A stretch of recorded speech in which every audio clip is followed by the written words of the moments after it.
allergies in the family. Oh, for sure.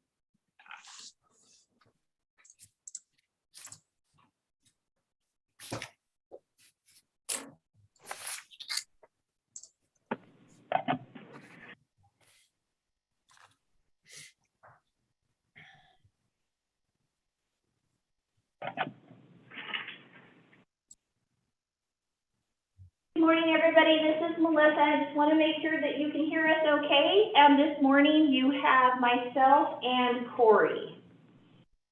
Thank you. And we are ready to go whenever you are. Thank you.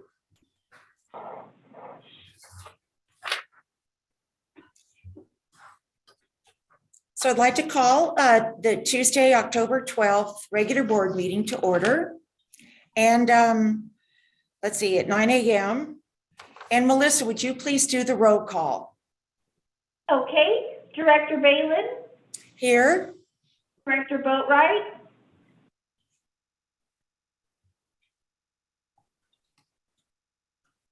I am here.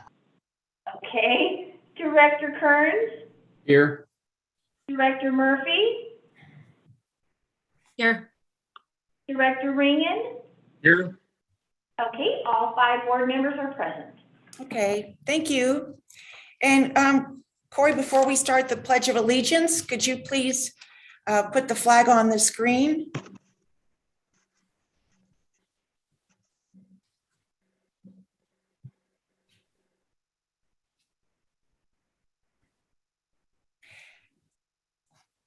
Okay, thank you. And please put yourself on mute while I recite the pledge.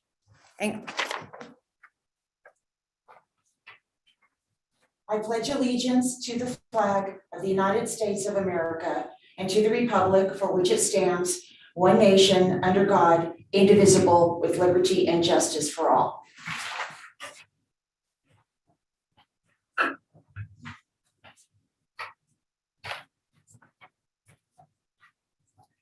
Get the gavel here. Okay.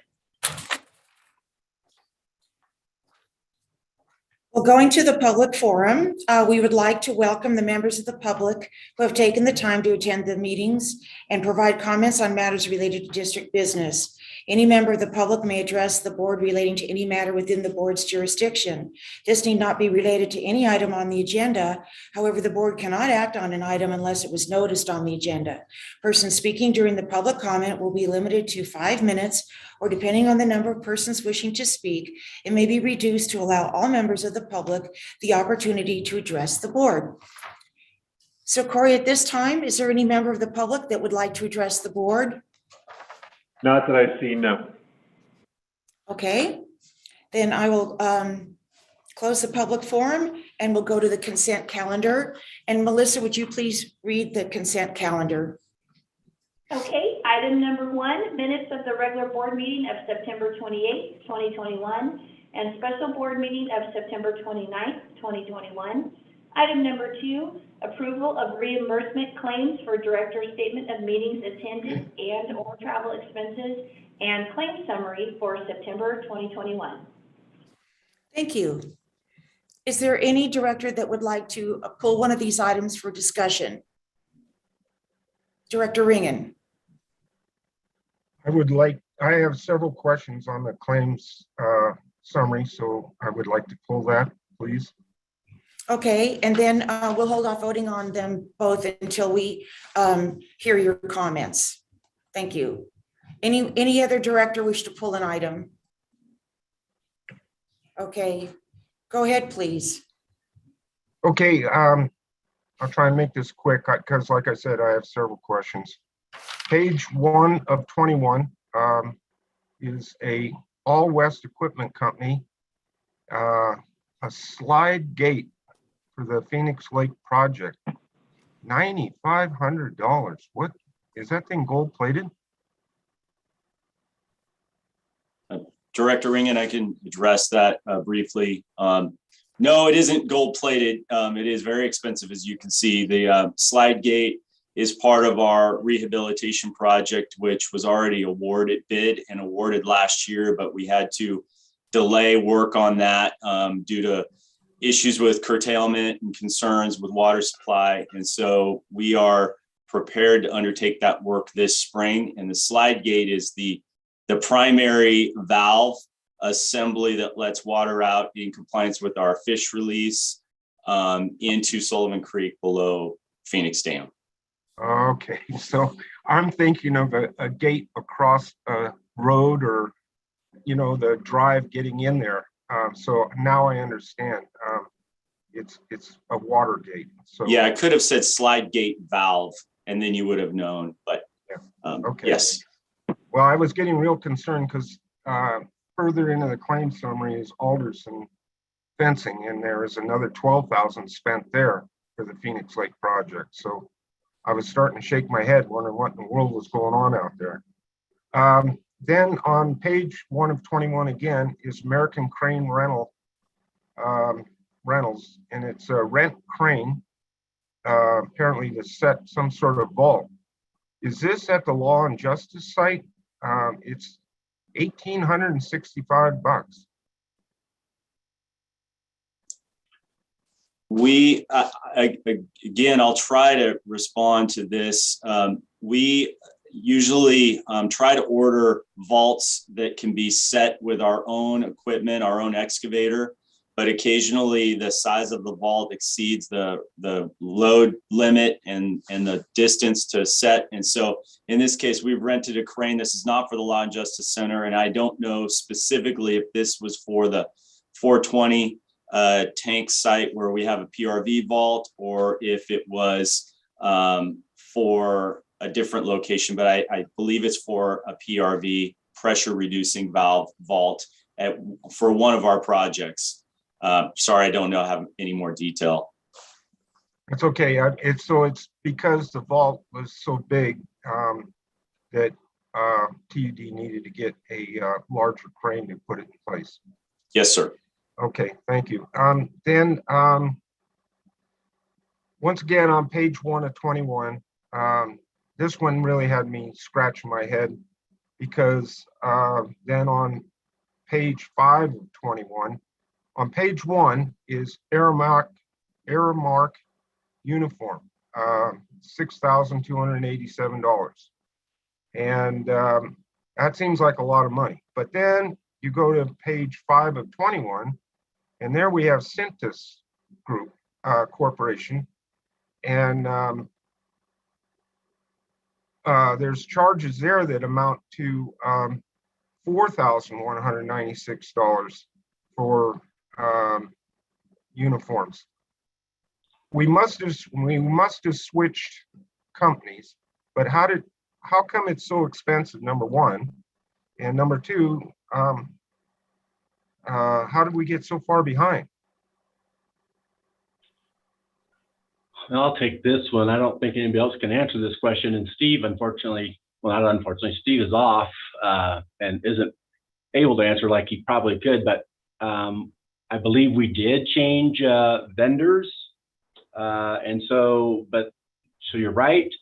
I have a feeling we had a startup cost, but I'm not sure, which was, quite an extensive ordeal, just changing all the old uniforms with new uniforms. And so after that with Cintas, I think I don't know how they're related. So I'm sorry, I can't answer for you.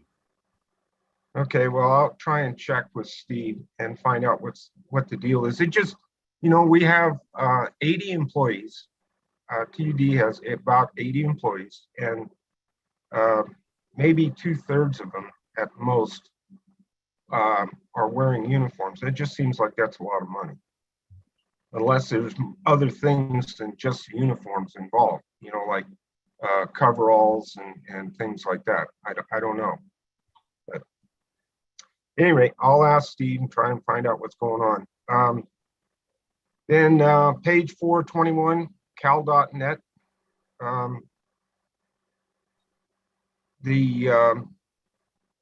Several different accounts, about $670 worth. I know that I'm on cal.net, and I'm finding out right now that their service, if it's the old MLOAD accounts, which mine is, they're allowing those are going away from what I just found out yesterday from a fellow that helps me with my computer once in a while. And they don't tell you anything about the fact that it's slowing down and that it's going to go away. So might be something that TUD wants to check in on and find out. I know I'm going to call CalNet today after the board meeting and find out what's going on. Just a tip there. Page 421, California advocates. My question is, what have they done for us lately? $5,000. So they update us almost weekly on all of the goings on at the state with the governor and different assembly bills are being proposed and signed. They also keep us up to date on all of the up and coming grant opportunities that are coming our way through Cal OES for such things as fire resiliency projects, drought relief projects, and things of that nature. So they are helpful. They are helpful. Yes, sir. Okay. It's just I never see anything come out anymore, and I'm just, I was wondering if we're just paying $5,000 a month and not getting any ROA. So then page 7 of 21, Ed Pattison, 2,000, almost $2,500. When are we going to be done with this guy? I believe you pulled a similar item last month, and it's for all the same reasons. Nothing has changed. Just maybe Abby can chime in. Again, Steve's out, but maybe Abby can chime in. But I think for all the same reasons as last time you're seeing these this time. But I don't know when it's going to end. Maybe Abby knows.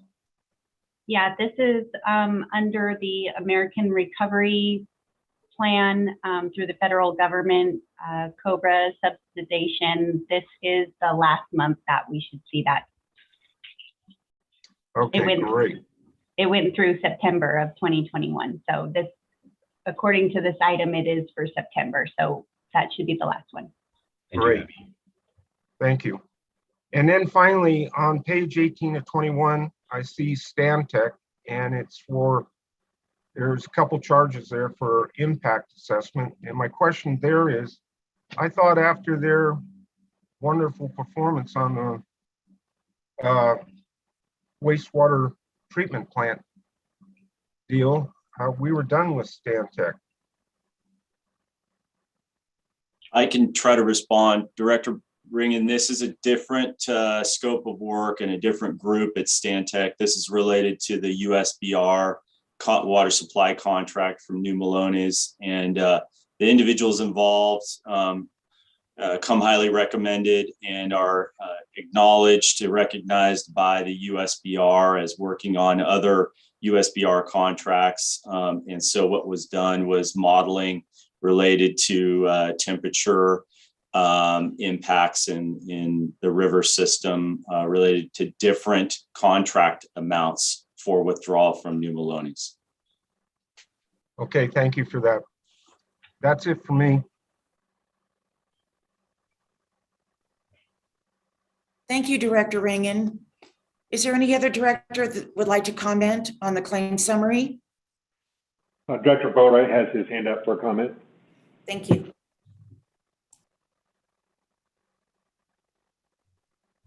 On mute. Good morning. Page 5 of 21, Condor Earth Technologies. I was wondering, if we just couldn't get an update on the PFAS sampling that, and that I didn't realize that PFAS sampling was going to outdistance the normal groundwater monitoring. So, Mr. Perkins, do you have an update for that? I don't have specific updates for you as far as the results of the exact sampling. I asked this question, I think a month or so ago of the staff, and as I recall, we're not I think we're just establishing limits, or the state is trying to establish some limits. But I think as far as we're concerned, especially on the water side of things, it's all non-detect. I'm not 100% sure on the wastewater side, especially when it comes to the sampling of the sludge. But I'll make a note and get you some exact answers on the analysis that's been taken so far. All right, thank you. Thank you, Director Boatwright. Corey, any other director wishing to comment? Not that I see. Okay. Is there any member of the public that would like to comment on the claim summary? Not at the moment, no. Thank you. Okay, with that, then I'm looking for a motion to approve the consent calendar. I'll make that motion. I'll second it. Thank you. It's been moved and seconded. Melissa, would you please call the roll? Okay, Director Balin, Aye. Director Boatwright, Aye. Director Kearns, Aye. Director Murphy. Aye. Director Ringen. Yes. Okay, the motion passes 5-0. Thank you. So moving on to regular business, our first item, Melissa, would you please read that? Okay, item number 3, board to discuss and possibly approve converting from at-large elections to elections by district. Okay, good morning, President Balin and members of the board. This is Don Perkins, your interim general manager. If you recall, back on August 24th, this item came before the board. After a little bit of a discussion, it was agreed to table it until further notice and some more information was available. Well, since that time, myself and Director Balin attended a CSDA conference in Monterey, where one of the sessions was on this topic. Specifically, it was a well-attended session. There was it was a great presentation with a presentation of like the slideshow that you were presented here. We met Derek Cole, who's in the audience today attending, and he's going to give a brief presentation and be available for questions. So if okay, Derek, would you introduce yourself and give us a little presentation, please? One second, let me get my video. Can everybody see me okay? Yes. And can everybody hear me okay? Sure can. Well, good morning, members of the board. My name is Derek Cole. I'm an attorney specializing in municipal law. My office is in the greater Sacramento region. I'm in Roseville, and it's a pleasure to speak with you. I do see that the presentation that I provided to the California, the CSDA conference is in your board packet. And I don't want to just, I don't know that you've all had an opportunity to review that, and I presume, and so I'll go through it quickly, but rather than just sort of go through and give you the presentation and just read what's on the slide, I'll just give you a quick upshot and spend a few minutes just giving you an overview. And then from there, I think I would be happy to answer the questions. So just as a background, I have taken one fairly large city through the Cvra process, and I'm taking another city through that process currently. I've given several presentations to CSDA. I've written amicus briefs in the Santa Monica case for both CSDA and the League of California Cities. So this issue is something that I've gotten a lot of experience with, and I've had a lot of hardball questions thrown at me, and or curveballs, I should say, difficult questions. There's a lot of gray areas with this statute, and so hopefully I can answer your questions today and help you make an informed decision. So I'm going through the slide, and the first slide is just an overview of the Cvra. I think you all by this point know what the California Voting Rights Act is, but generally it's a way of converting from at-large elections to by district elections So district elections are like your county. All of the counties in California are divided up into supervisorial districts. They all have 5 districts and they're divided geographically. So that's essentially what a district system is. And the idea is that when there is racially polarized voting and dilution of a protected class's ability to influence the outcome of elections, that there needs to be a remedy. And I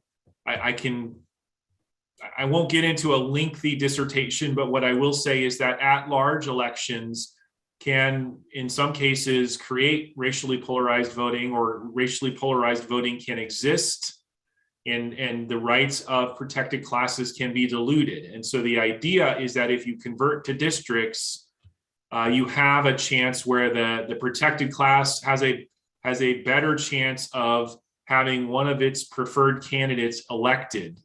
And it's essentially a way, and this is,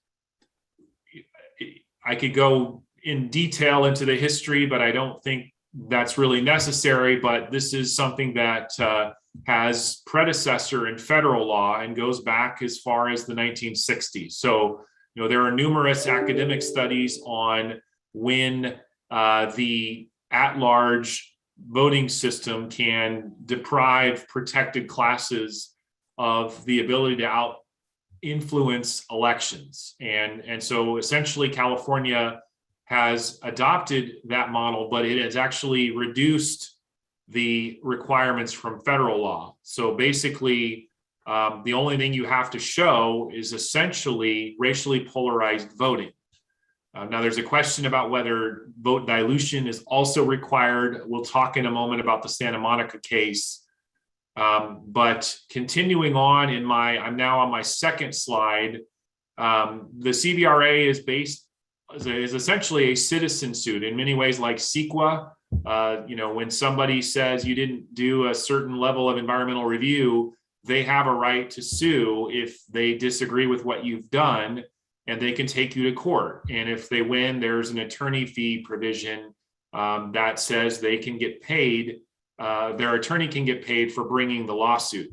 And Proposition 65 is another example of a citizen suit statute, as is the Americans with Disabilities Act. So it's ultimately enforced by a citizen suit.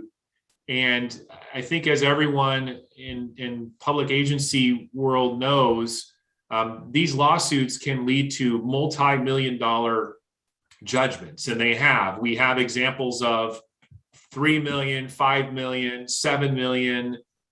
We have settlements in those ranges. The attorneys get what's called a lodestar rate when they are successful in these lawsuits, and that's essentially the judge decides what the prevailing wage is for the attorneys, and that's probably in the 700s or 800s. Now, there may be some reduction for geographic areas. So if you move out of Los Angeles, the Bay Area, Sacramento, into a more rural county, then you might get a reduction, but not necessarily, because sometimes courts will say, well, if local counsel can't handle a case, then we can apply out of town rates. Hey, Derek? Yes. Would you mind taking some questions? Please. I would prefer that. Yes. Okay. Director Kearns and then Director Balin. Yeah, the only thing I was going to mention is we're not seeing your slide screen there, Derek. I don't Okay. know, or at least I'm not. I don't know about Okay. the other. I was just going off the packet. I can do a share screen or whatever is convenient for the board. Yeah, share screen would be great. And then the folks watching at home can see it too. Okay. That took care of my question. Okay, great. 1 second. Apologies.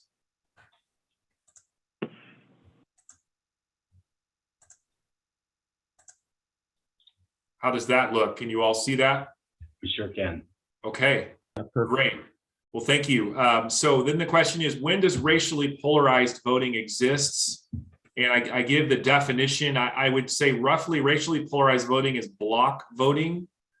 So when you take a protected class, which could be Latinos, could be African Americans, could be Asian Americans, and they vote in a distinct way that is different than all other voters in the jurisdiction, then you have racially polarized voting. It gets a little bit complicated because there are statistical ways that the demographers go about determining that. There is something called ecological inference, and then there is double regression analysis. So if you happen to be a statistics nerd, or if you hearken back to, I took a statistics class in college, it was not my best subject, but the demographers basically use statistical models and analyses to determine when racially polarized voting exists. But a couple of things that are important. One is that it's not just one group versus another. It's one group versus all other groups. And so it may be that you could say, well, we don't have a problem. African Americans don't, vote different than, than the rest of the voting populace. But it may still be the case that Latinos do vote differently than everyone else, and so you look at one protected class versus the rest of the electorate, and those are the comparators. And I'll continue to move on in the slide. Intent is not relevant, and I think that's an important point. Is that you could say, well, listen, we've never had an intention, we've never done this, we've never intended to discriminate, we've never intended to create these situations. That is not relevant under the CVRA. And even in some cases, when the protected class, when its members are elected to a governing body, that doesn't mean that you necessarily don't have a CVRA violation, because it may be that that's only one candidate. And if you look at the universe of elections that are considered, there may still be racially polarized voting. And I will also note that we don't just look at your board's election history. What the demographers will do is they will look at the precincts that comprise your board, and then they can then determine how those precincts voted for county supervisor, how they voted for, if there's a city council, city of Sonora, how they voted for, in city council elections. They can look at how they voted for state assembly and Senate. They can look at certain initiative elections. They can look at school district elections. And those are called what we call exogenous elections. Your elections are called endogenous elections.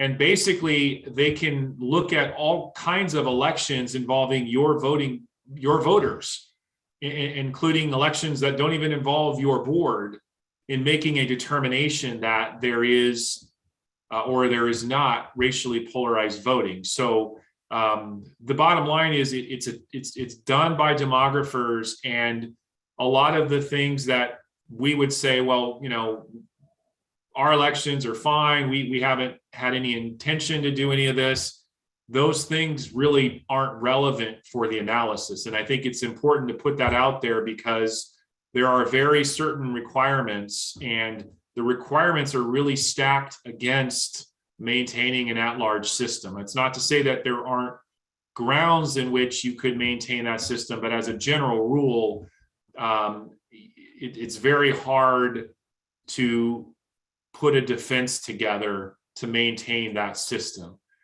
So that gets into what is the remedy. I think we've talked a little bit about this. If you were to go to court and the court were to say you violated the CVRA, your at-large system deprives protected classes of their voting rights, the court would order that you go to districts.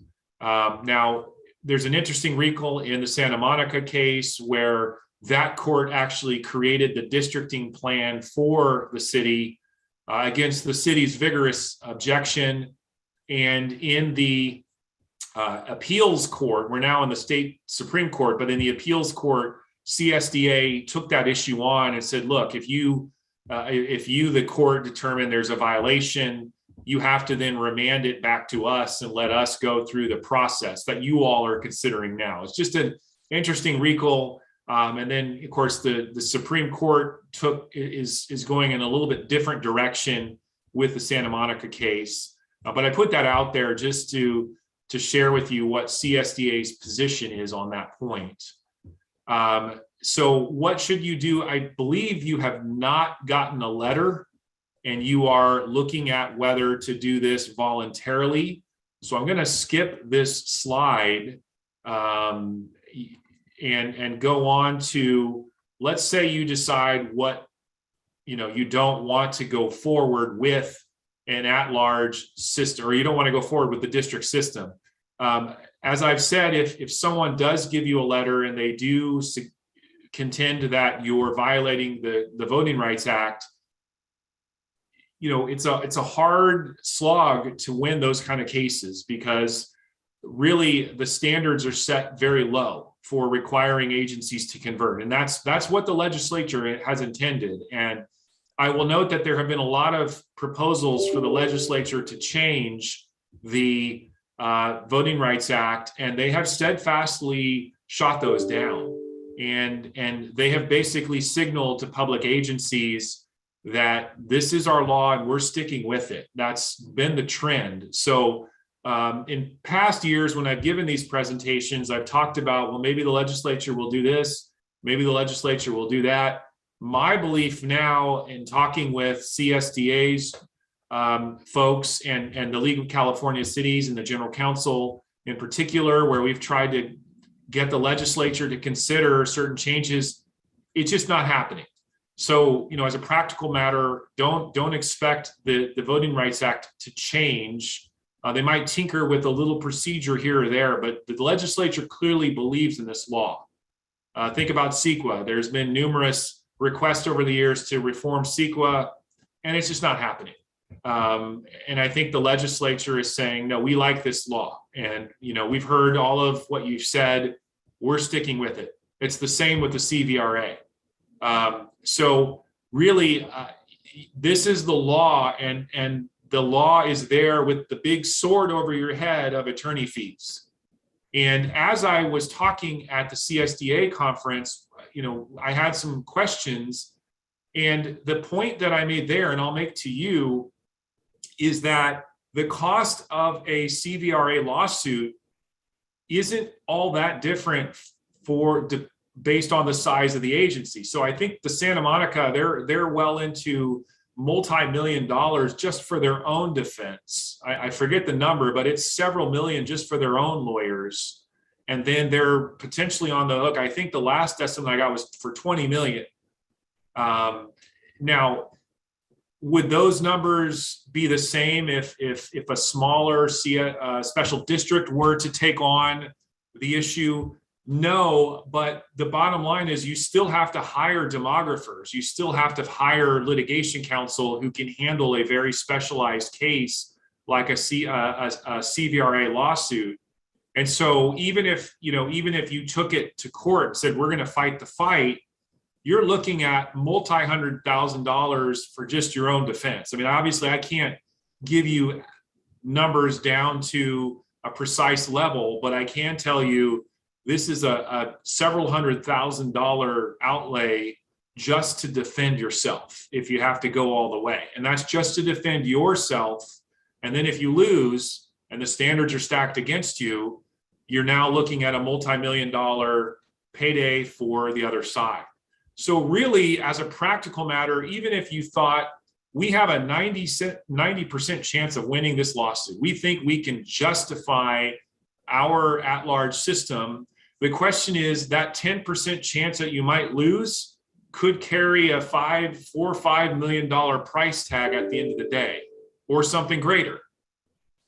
That's the problem that we all face. And so, the sword is over the head, and just about every agency I've ever seen has said, we're just not going to take the chance, even if we think we can win. And really, it's only the cities that have taken on, that have gone to litigation are Santa Monica and Santa Clara.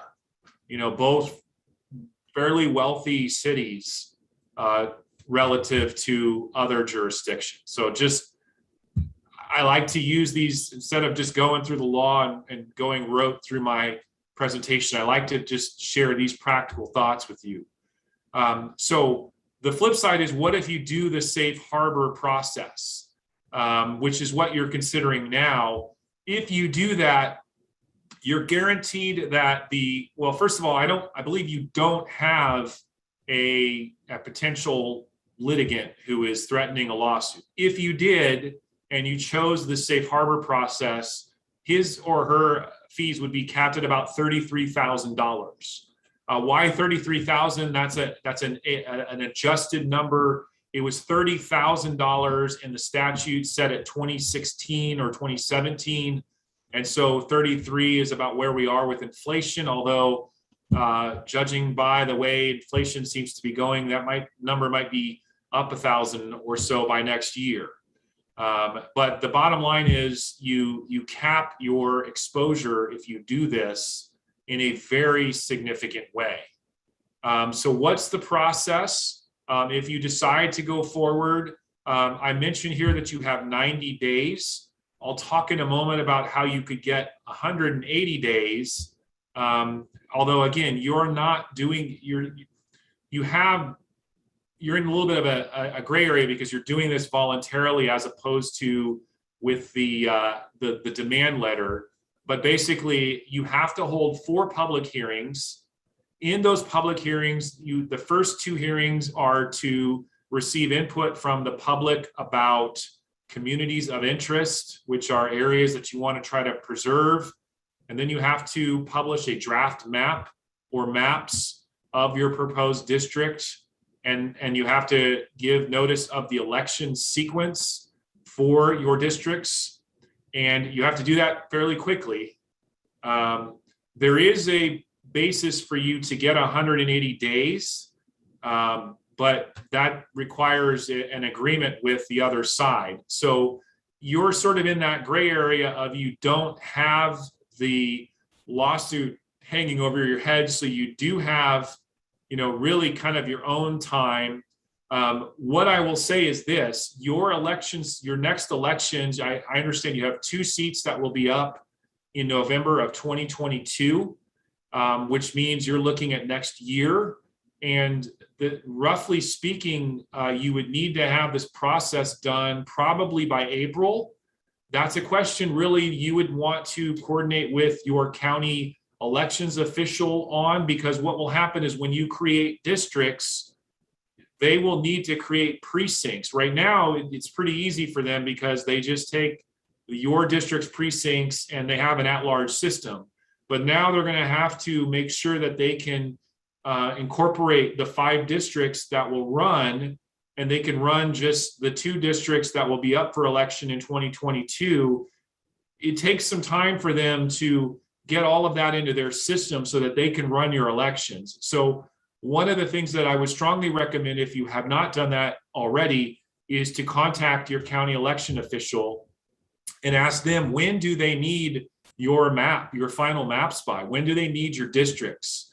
Because candidates will start declaring in the late summer, but they're going to need the lead time to actually have everything in their system. So the reality is you're probably looking around April, maybe May, to finish this up.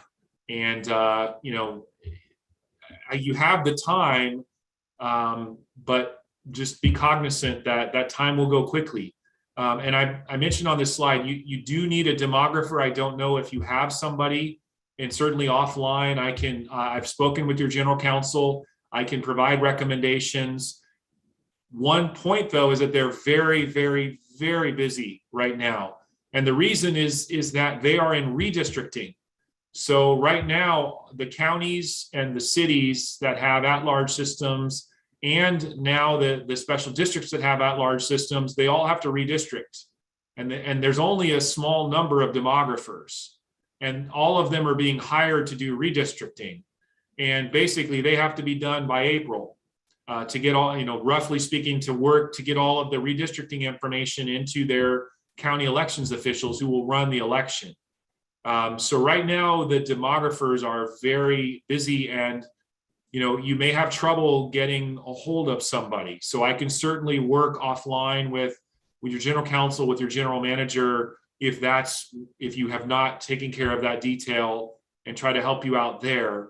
But that's an important step. So that's my overview, and hopefully I didn't talk too long. I tend to babble sometimes, but I would love to answer any and all questions that you have. Thank you, Derek. And I didn't thank you before for making time for us such on short notice. And I know how busy you are. So My thank pleasure. you again for coming. It's my pleasure. And we appreciate the relationship we have with CSDA, and we appreciate providing this service. Thank you. We have questions from Director Balin, then Murphy, then Kearns, and then Boatwright. We'll go in that order. So Director Balin first. Yes, yes, thank you for the presentation, Derek. My question is, does the demographer walk the board through the process? In other words, does the demographer get all the data and determine the based on population, the precincts? Yes, yeah, the demographers will do everything for you, and they're really good at it. They in some ways they will handle some of the legal side of it, even though lawyers are involved.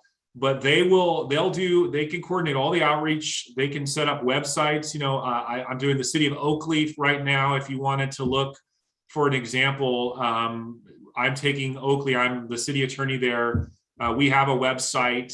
I did previously. I worked with Antioch, and I think they still have their district website up, so you can see examples of what. But they'll create the websites. They'll do the outreach. They'll create FAQs and other things that you can use. And then when they get to those 4 hearings that we talked about, they will help you get the community of interest information. In Oakley, we just had an interactive mapping online meeting where our demographer basically they have special software, and she was basically changing precincts and drawing lines with our council. We did this for about 2 hours, and so they can do all of that stuff for you, and they will draw it and do everything.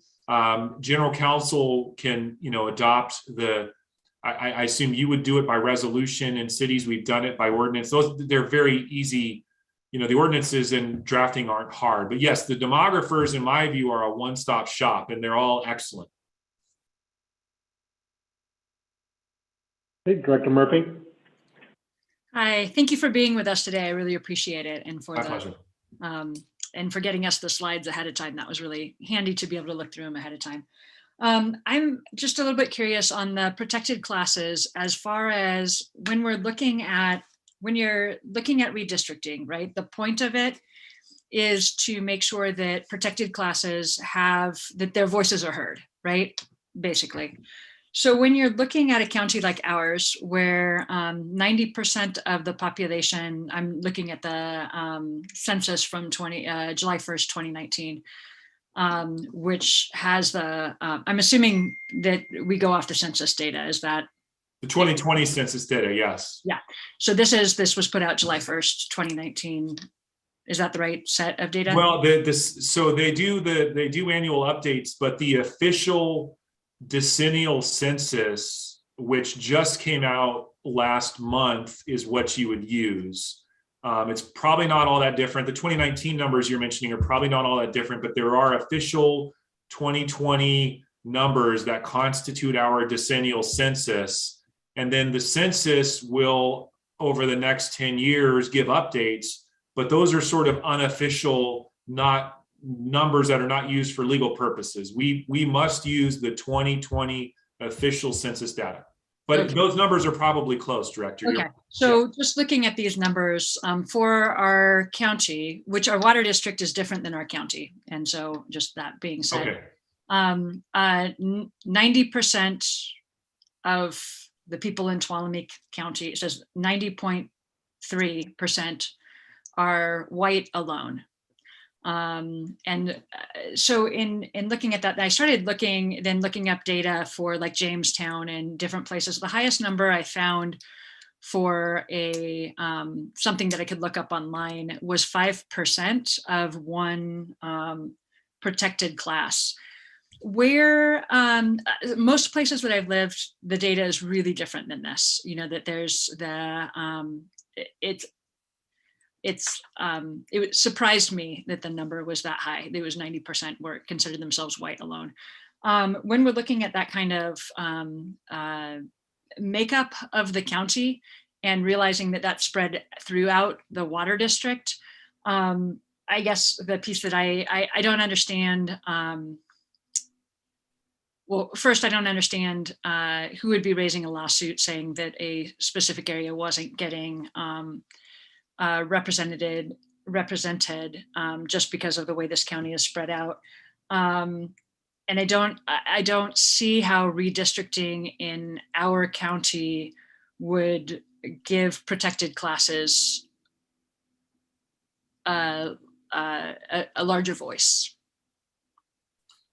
That's a fair question. And, I'm not a demographer, so I can't crunch the numbers the way a demographer could. I can tell you, just generally speaking, with that, I mean, the white voter population being that significant may mean that there really aren't the statistical prerequisites for a finding of racially polarized voting. So it may very well be that that's the case, and it may very well be that you would not have anyone who would make the argument or who could credibly make that argument. So you are correct generally that, it's not the same, where I live in the city of Sacramento, which of course we've been districted for years, but it's a very different situation here. So that's a demographer question, but I can say that, chances of someone making the allegation credibly against your agency probably are very different than anywhere else in California. But it doesn't mean that someone couldn't. But that, really the true question of whether there could be racially polarized voting is probably a demographer question on that point. Thank you. Yeah, Director Kearns. Yeah, thank you, Derek. Appreciate it for being here. That's a good question, Director Murphy. That was one of the things that I was curious about. Unfortunately, we live in California, and this is a very litigious state, and I have no doubt that whoever would file that lawsuit against us, even though we have those numbers, I'm afraid they would be successful. I don't like this. Derek, we're not doing anything illegal right now, correct? Well, you're like one of my law professors. You put me on the horns of a dilemma here with a really difficult question. You're not doing anything illegal right now if you don't have racially polarized voting and possibly vote dilution in your elections. Then of course you're fine and you can continue doing what you're doing. Really the question is there any basis for you to believe that you might have racially polarized voting in your elections? One thing I will say, just as a practical matter, I know CSDA has been providing these forums. I've done a number of these. I've done webinars, and then I spoke at the CSD annual conference. I'm scheduled to speak at the clerks conference later this month. There's been a lot of worry, but I'm not sure how many special districts are going to be subject to these lawsuits. There's kind of two things going on. One is the plaintiffs that are the attorneys who are representing the plaintiffs in Cvra potential lawsuits have sort of worked their way through much of the larger cities, and they've gone through geographic regions. And so there's a concern that now they've kind of worked through the larger cities. Are they going to start looking at smaller cities or start looking at special districts? And right now we're only speculating. So on the one hand, you could say, well, they're kind of done with the larger cities. Now they've got to look for other targets. And does that mean we're next? Or is our region next?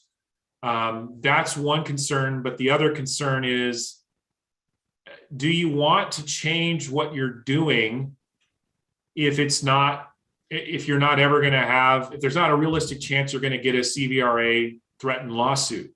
And the one thing I will say, and the one thing that we have pointed out when we have written the friend of the court briefs for CSDA and the League of California Cities, is that at-large elections are a perfectly valid form of elections. And we can go back to sort of the philosophical idea that the at-large elections were actually a progressive era reform. And when I say progressive era, I'm not referring to a modern political ideology. I'm referring to the progressive era that began in the late 19th century and into the early 20th century. And the idea was that district elections were easier to for special interests to control. And so if you have at-large elections and you dilute the voting pool, it's harder for the railroads back then and other big corporate entities to in Chicago to wield influence on council members, or I think all of them. And that's exactly what brings me to my next question. What makes voting by district so magical that this problem goes away? I don't see that it really does. I think this is nothing more than a money grab by certain individuals and certain people in the legal field. And I'm probably going to vote for this because I don't want the district to get sued. But I don't like it. I hate it, as a matter of fact. I hate having this gun held to our head, so to speak. And I think it's nonsense. Going down the line here, though, what about if we agreed to do this, and you mentioned April as being the when we'd have to be done. What about a primary issue? Because if we go to districts, we're not going to be at large anymore, and it's not going to just be whoever gets the most amount of votes, no matter how many people are running. I would imagine we're going to be subject to primaries and then general election. Is that true? No. So when you do a district, it's winner take all in the district. So if there's 4 people in one district that run for that one seat, it's still just business as usual as we've had in the past. It's the top vote getter is going to get it, even if 29% of the vote. Yep, that's correct. Wow. Okay. That's how it works. Surprises me. That's surprising. I thought there'd be a primary on that. Well, like I said, I'm probably going to vote for this because it's the hand we're dealt. But I don't like this governing from the bench. I don't like this being forced into doing this kind of stuff. I think it's legalized bullying to be frank about it. And I don't like it, but I said my piece. Thank you, Derek, very much. I appreciate the information. We have Director Boatwright with a comment, then we'll follow up with Director Murphy and then Director Balin.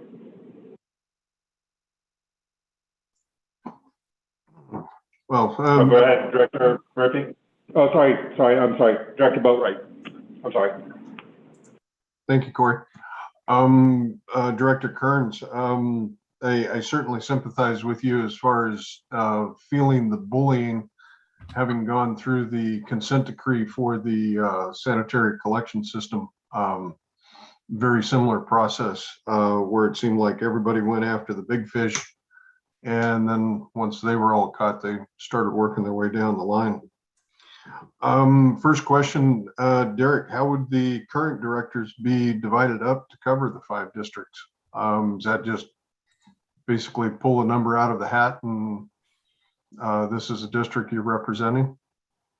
Well, what would happen is, first of all, as I understand, there are 3 of you who took office in the last election cycle. So you would complete your terms and you would be able to serve through 2024. And so as a practical matter, what would happen is that, as I understand, you have 2 seats that would run in the 2022 cycle. And so the most logical thing to do would be when you set up your districts, you would, at the time, you would designate that 2 districts would run in 2022 and the other 3 districts would run in 2024. And what we have done in the past is we've drawn the districts out of the hat. So we would say, okay, we've created 5 districts. Which 2 districts will run in this election cycle? Which will run in the next election cycle? And we have literally done that in Antioch. That's what we did. We pulled those numbers out of the hat. And what we're going to do in Oakley is still up in the air. There's different schools of thought. But basically, what that means is that in 2022, the people who run for those 2 open seats will have to live in one of the 2 districts. And then what that also means is that in 2024, the 3 districts that would be up then, you'd have to live in those 3 districts. And this is where it gets a little tricky in that often what I've seen is that, where I've worked more with cities on this is you have council members that all kind of live in the same area or they live relatively close. And so you create a district system and you may have as much as 3 of them in the same district. The law is pretty clear that incumbency cannot be a factor. So when you do it, if you do it purely, you have to ignore incumbency and just say, what's the best way to draw up the 5 districts? Which 2 are we going to run? Maybe we do that by pulling numbers out of a hat in the first election cycle, and then the others will run in the second election cycle, and people are going to have to live in the districts to run. I mean, there are some interesting political, tricky issues like that. Well, thank you for that. Certainly an eye opener there where, they're basically moving into your district or, just strictly running for a district that you live in. And that was actually one of my questions as well. What happens if a seat is unopposed in a district? Just that person who applies takes a seat? Yeah, if you have only 1 candidate in a district and there's only 1 open, then you don't call the election. And then if in the extreme case, if you get vacancy where nobody runs, then it's an appointment. You follow the regular appointment process. Okay. What happens if I'm sorry, that's the same question. Are most of these lawsuits being brought against city and county type seats? They're not brought against counties because counties are already, all 58 counties are already districted. They have predominantly been brought by cities. There have been a few special districts that I've seen. Usually there's CSDs, as you know, a CSD is almost like a city government. It's sort of a precursor to city government. But school districts have been getting these a lot. School districts, I would say cities and school districts have been, the ones that have gotten the most. There's a demographer, his name is Doug Johnson, and I think his National Demographics Corporation, but he on his website has running numbers, or at least numbers that go back to are relatively recent. I've always looked at, I can't pull it up right here, but I've always looked at Doug's website. He's Douglas Johnson, National Demographic Corporation. You can look up his website, and I think he'll have numbers on how many cities, how many special districts, how many school districts. But really, it's been the schools and the cities thus far. But it goes back to my point that I was making to Director Kearns' question, which is, are special districts next? And I guess we're all kind of in a holding pattern and waiting and seeing on that. Okay, so there's basically a drawn line right now to where the financial support of the current cities and school districts are tax funded versus special districts like a water district or water provider is basically rate based. We are funded by a ratepayer paying a rate for a service. So they just haven't quite jumped into going after special water districts, or I'm not aware of any that have gotten hit with that yet. Okay. I don't know. I mean, there may be one or two. I mean, I think the thing is there are some really large water districts, but in the Bay Area, the Southern California, and so I think some of them have gone to districts, the larger metropolitan based districts probably have done that, or they've faced, I think I've seen some, but I can't remember any specifics. Okay. Is this something we could run a election on as to, the people that can vote us into office vote whether we go to districts or not, and have a defense that way? You could have you could put an initiative, a local initiative to go to districting.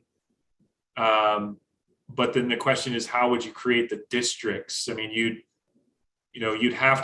still have to create the districts that you would present to the voters would still have to be legally compliant. So you can do that. It's a little more cumbersome, but you could certainly do it. The problem is, will the voters care about the same interests? I mean, you're doing this to avoid liability, or potentially to avoid liability, and the voters may not necessarily appreciate those interests as much as you would as members of your board. So that's really more of a political question for all of you. Okay. My question, I'm not sure if you quite a good answer and good information there, but what I was thinking was, if we were to ask our district, do you want districts or do you want to stay as a general? Is there grounds of defense against a California voter right lawsuit? If you did sort of a plebiscite or an advisory election, that would have no bearing, on legal liability. Okay. I think if you said, well, we asked our voters if they wanted to do this, they said no. But if there was still racially polarized voting, I think the court would say, well, there's still racially polarized voting. You have to do something about that, even if the popular will. And in many cases, that's kind of why the Federal Voting Rights Act has existed. I mean, of course, we know in parts of the South and elsewhere, what popular will did to the voting rights. That's sort of the legacy that we're dealing with. And so popular will really isn't a defense in a Voting Rights Act lawsuit. Okay. Will this change the election fees any at all, as far as for the individual running for a seat? For the candidate? Correct. I don't believe it does. I don't think so. I will say that it may change your expenses. So you have to pay the county elections office to run your elections.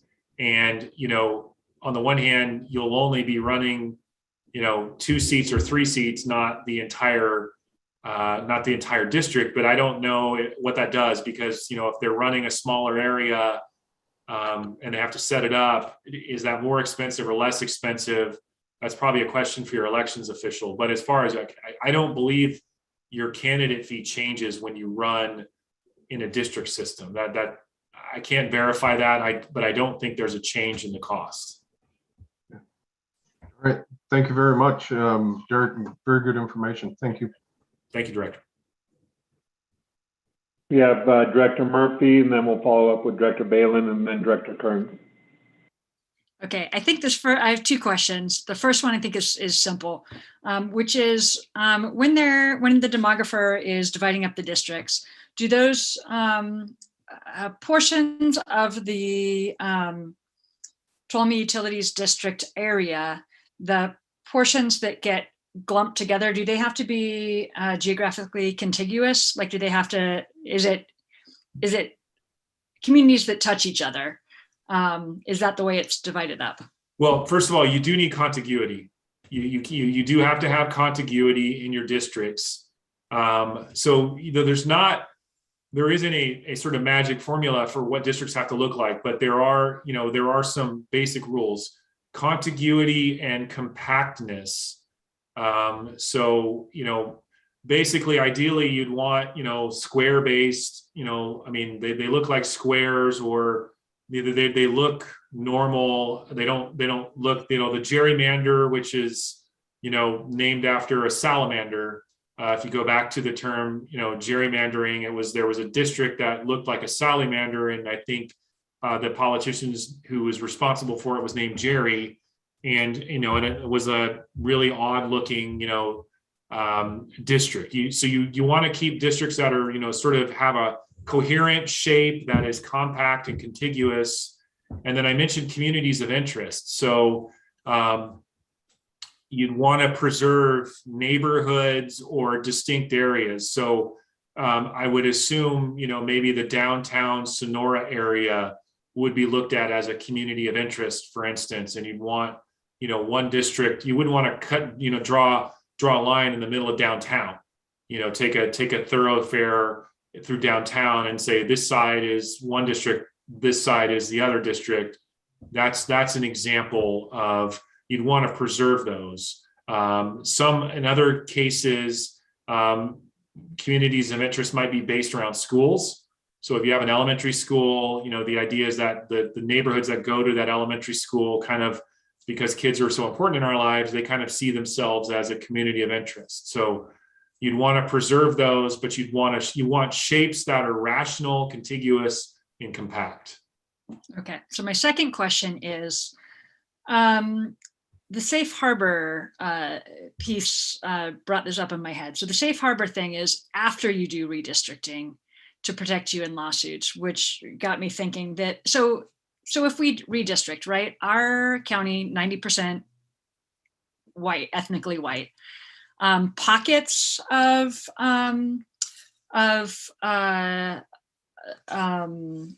protected classes throughout the area. If it's seen that when we redistrict that we've actually diluted the vote of those protected classes through this, we would still be, people could still litigate to us. Yes, It doesn't actually protect us from litigation. It's a move for a lot of counties or a lot of cities and stuff that moves them towards that protection. But does the safe harbor then sorry, go ahead. No, so that's the interesting part, is that if you draw a district system that continues to deprive protected classes of their right to vote, you're still facing litigation. In that case, that there would be a lawsuit. That's why it's important to work with a demographer. I know that there are some, early on, I'd seen some agencies to say, well, we'll just create our own districts and we'll draw the lines ourselves. We don't need to hire anyone to do it. And the problem there is that they may not be addressing the problem. The demographers will help you address the problem. The demographers will be able to create districts that, preserve the rights of the protected class as much as possible. So that's why if you're going to do this, you have to have a good demographer, and they will be able to help you avoid that problem. If you just try to do it yourself, you may just be creating more problems for yourself. Well, and just thinking that of shifts in the county over time. So 5 years from now, if the demographics look different, then we would be, like that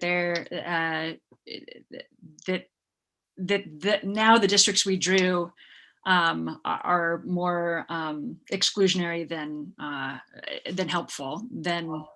That's a good question, because on that point, you draw districts based on the last decennial census. And so once you draw your districts, if you do it this year, they are good until the next time that you get census data, which will be 2031. And even so, for instance, I took Antioch went through districting in 2018. Now that's a city that had a lot of change since 2010. They had a lot of growth, but we had to use the 2010 census data because you use the last decennial census.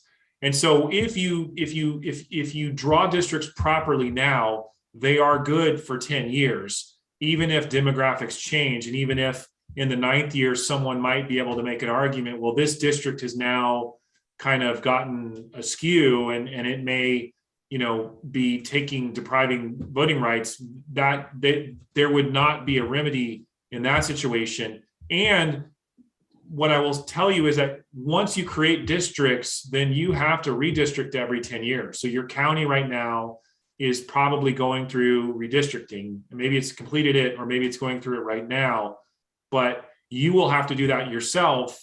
And you'll have to address the demographic change in 2031, because that's when you'll get the 2030 census data. Very good. Thank you for clarifying that.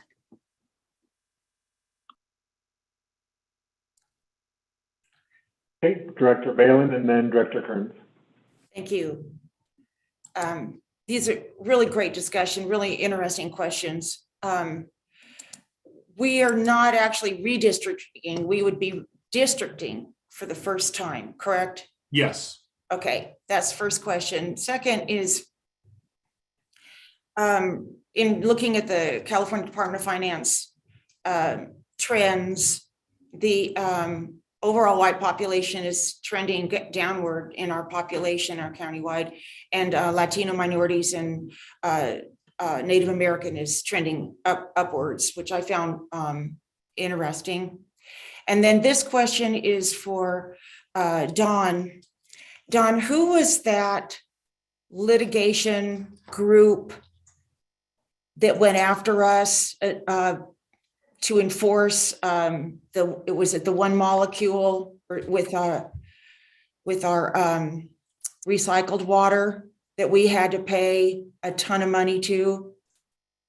Cal Trout or something? I think you're referring to the CalSPA, California Sport Fishermen Alliance group that sued us, which Director Boatwright was referring to earlier with the consent decree. Okay, that was it. And how do you remember offhand how much money we ended up paying, even though we technically weren't really guilty of anything?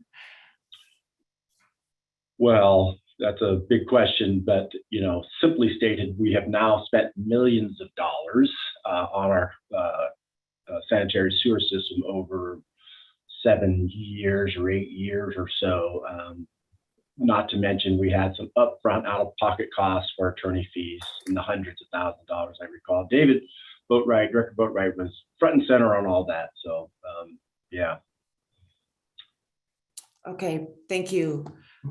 Director Balin, I don't remember exactly what we paid the Lawyers for Clean Water in that particular instance, but I do remember that in our defense, our attorney costs were in the well above $500,000, and as Mr. Perkins said, what the consent decree did was push the district to invest in infrastructure in its collection system to do that. And it's kind of a dual-edged sword for me, because as a wastewater superintendent at the time, I'd been pushing, wanting budgeted numbers to improve these things, and it just was not going through. And once a consent decree was in place, the funding floodgates literally opened up for investing in our collection system. So it was just kind of a heads up that, hey, this stuff needs to get taken care of. We have a problem, and you can't always kick that can down the road.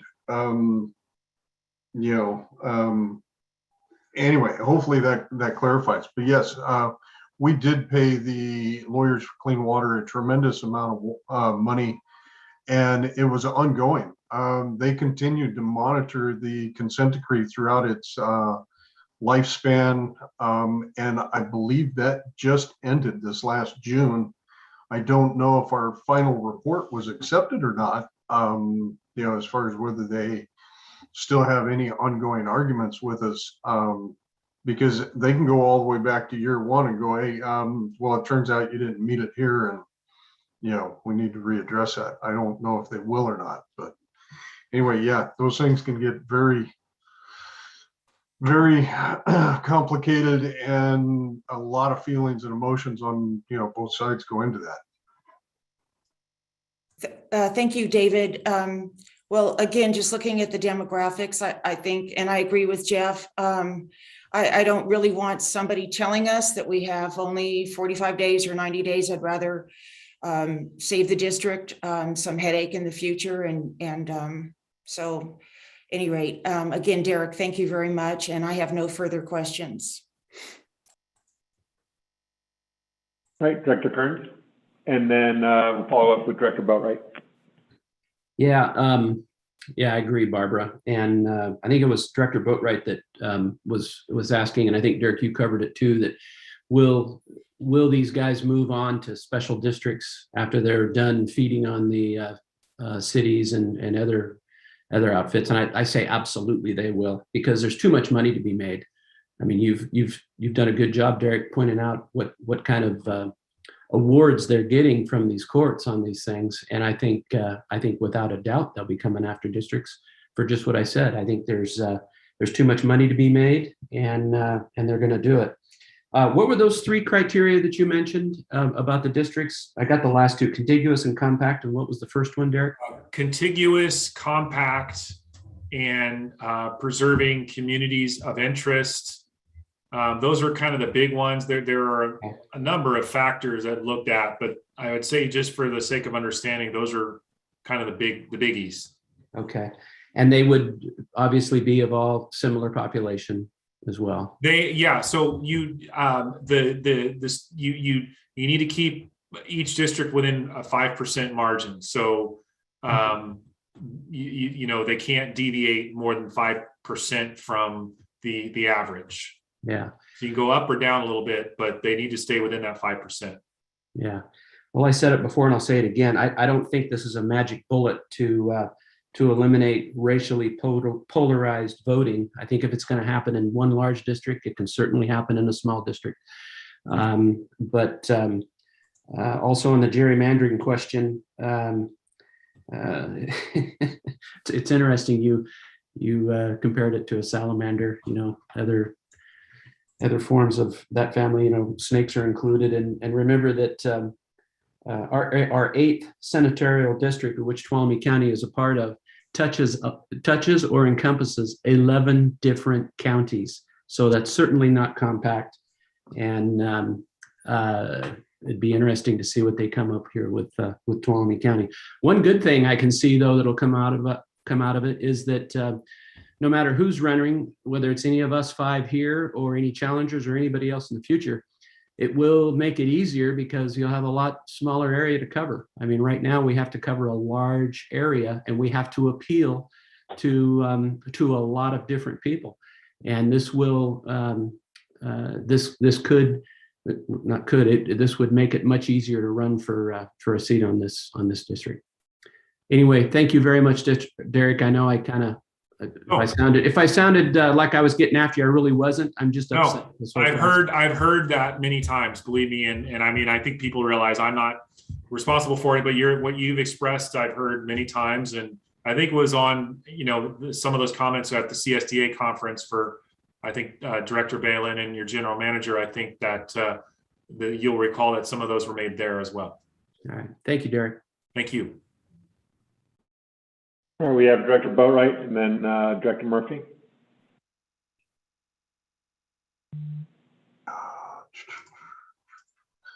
Well, I'm not sure if this is going to come out more as a comment or a question, kind of thing, because this could change the political operation related to our CIP, our capital improvement program.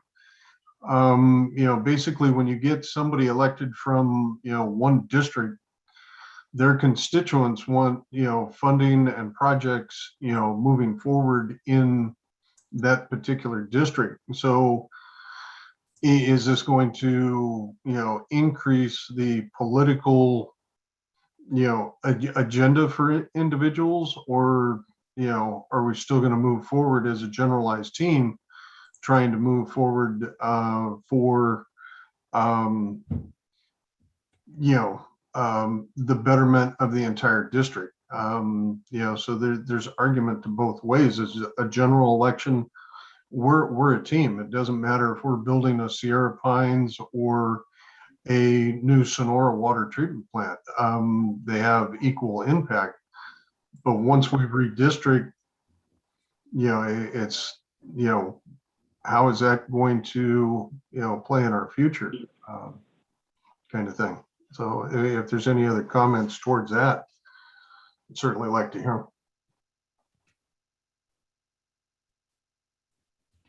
Director Boatright, I'll comment.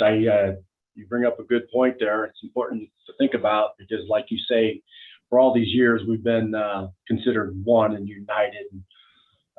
We share the cost across all of our customers for the greater good of all of our customers to try and keep the cost down for all of our customers. So there is that potential, but I would hope that we can just keep a level head as much as we can. But there's always that potential for sure.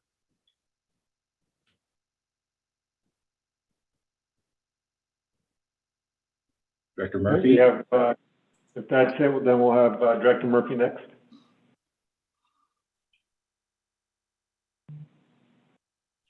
So go ahead. Yes, Okay. Go ahead. Yeah, I have the same concerns that this isn't my question, but I have the same concerns that Director Boatright has. I think water district is definitely different than a lot of the other things that are being going into the redistricting. That I think that it is incredibly important for the elected officials to be looking at the system as a whole. And I think that you do run the risk of each area being like other elected officials that we see that are pushing for the projects that that affect their area and trying to put those to the top of the list rather than having rather than looking at the general operations and the whole system. But that, like any elected position, if you're going to get reelected, you have to look like you're doing something for your district now that you're running for a smaller group of people. So that's something that I worry about with the redistricting. So I don't know if that was in line with what you were saying, Director Boatright, but I have a big concern about that. I think it makes the effectiveness of the board for the Tuolumne Utilities District more divided rather than more unified. And this board has seems to have a 20-year history of not being, of unifying being difficult. But the one question that I had, I have a couple of questions, but the next question I had was the cost of this. So originally we got some information that said $25,000. When our director of finance looked at that, he said he'd be surprised if we could do it for that and thought that it might be as much as double that. What's your professional, looking at the total cost to the district, and then, the population is also paying for the elections office and that.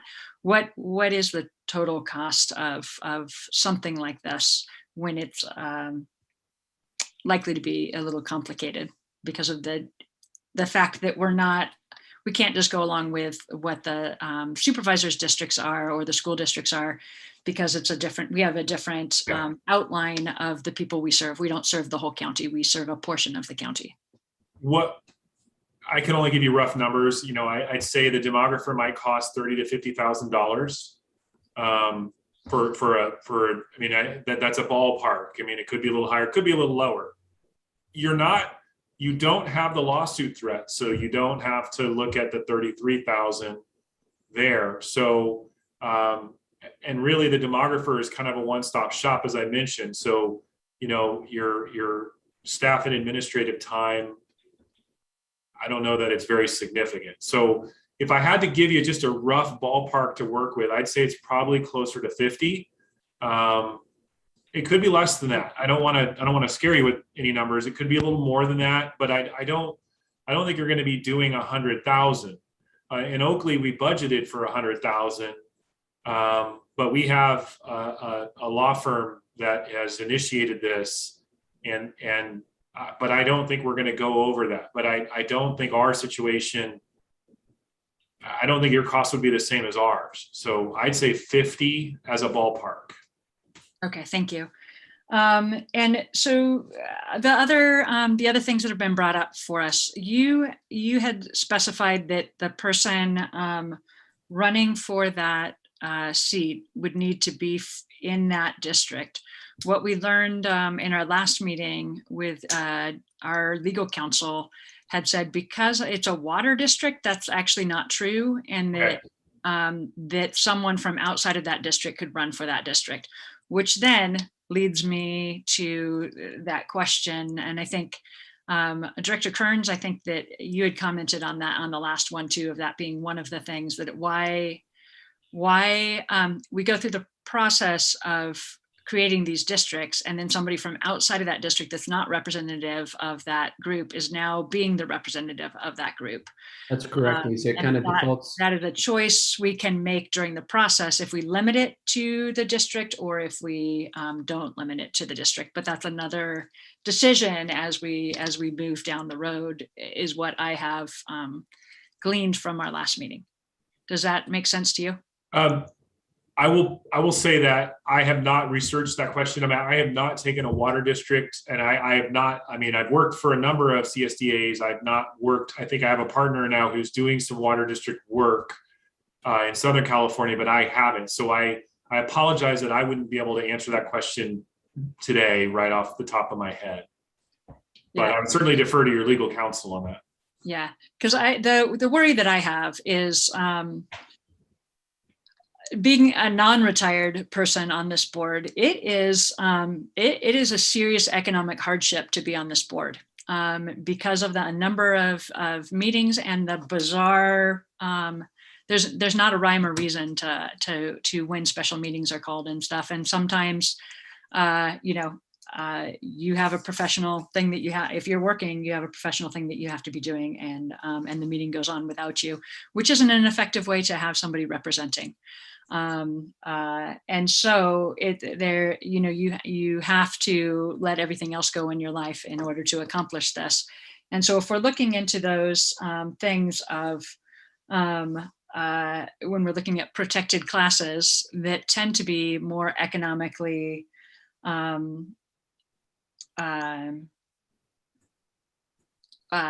challenged, right? The likelihood of someone in that position being able to run for a board position that is basically a volunteer position that's fairly time consumptive and takes a lot of,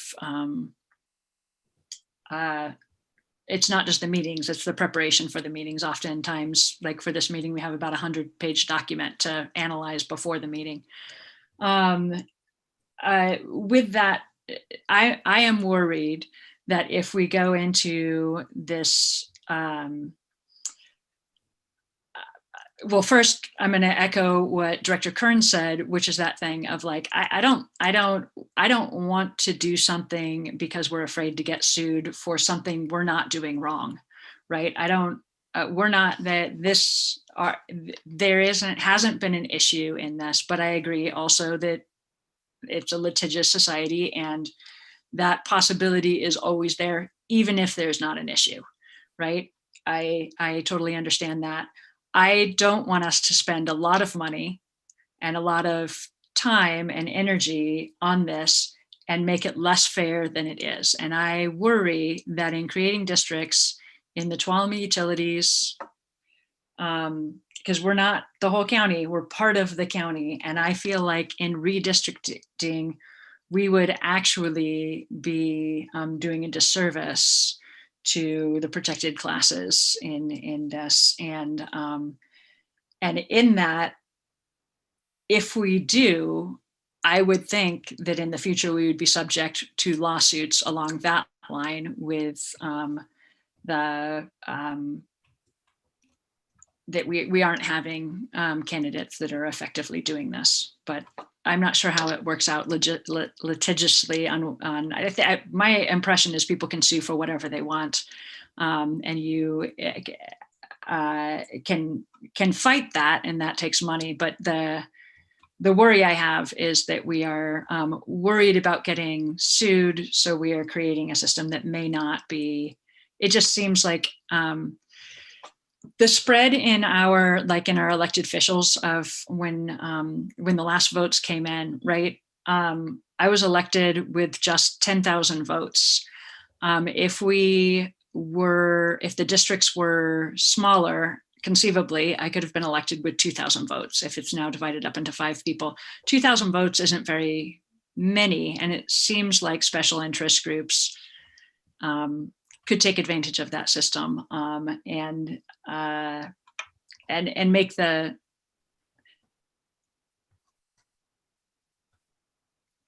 not be, like that we'd be less protective of the protected classes. Does that make any sense? I mean, I certainly understand that sentiment. I can't make the decision for you. Obviously, I can only tell you what my experience is and what I understand, but this is a hard question. This is a difficult thing because it really goes to, an at-large form of government works in many ways. If it's not depriving people of their voting rights, then in some ways it might be an optimal system because it might actually create more competitive elections in smaller jurisdictions. And if I don't know what your size is, but if you start chopping up a special district that's, let's say, 5,000 in population, you've got districts with 1,000 each. And of course, that's population. Then you reduce it down to the adult voter population. And then you got to find candidates. And it may be very hard to get people to run. So these are all tough questions when you're a special district that maybe a large city doesn't have to deal with. And, the legislature has this idea in mind of what they want to accomplish. But when it gets down to some practical angles, an at-large system really works for a lot of agencies, and it actually fosters competitive elections, and it actually may be a better way of interfacing between elected officials and their voters. But the problem is if racially polarized voting exists, then it exists, and that's, in the state's eyes, that's that, and I think in everyone's eyes, that's not okay. So I don't think we see that in our county. Yeah, well, and I think that's your point, which is that the demographics aren't there. And so if the demographics aren't there, should you really make a radical change just because there might be someone who files a lawsuit? And the one thing I've said on that point is, then let them file their notice. Why? I mean, I'm not making a decision for you. I can't. But one thing I have said is, if you are worried about this, is that $30,000 really worth $33,000? Is it really worth saving that amount of money? Because at the end of the day, if you get the letter, then you can start the conversion process.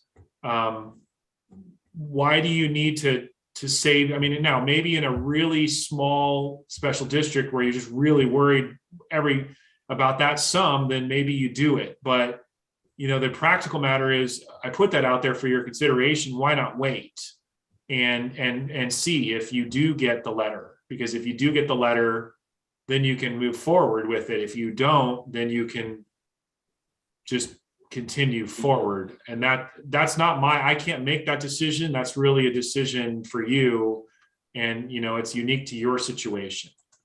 Yeah, thank you very much. Because that's where I'm sitting on this is, I don't see, from looking at the 2020 census, and you said that takes us all the way to 2031, looking at the census, the data isn't there to show that we need to do this.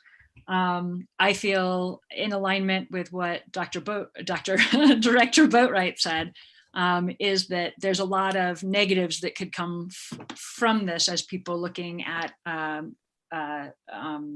small part of the system rather than the holistic, the whole system, looking at it from a holistic perspective when we come to the CIP and stuff like that. And I understand, everything that Director Kearns has said about that lawsuit avoidance is important. But I, with that piece, that even if we did get that letter, which would be before we would get a lawsuit, that we would have 3 months to get the process started. To me, it seems like paying a minimum of $50,000 to hire the demographer and figure out what the boundaries are going to be, and then go through the process of having the county elections office, which will be an expensive process for them, which is also our county, which is also coming out of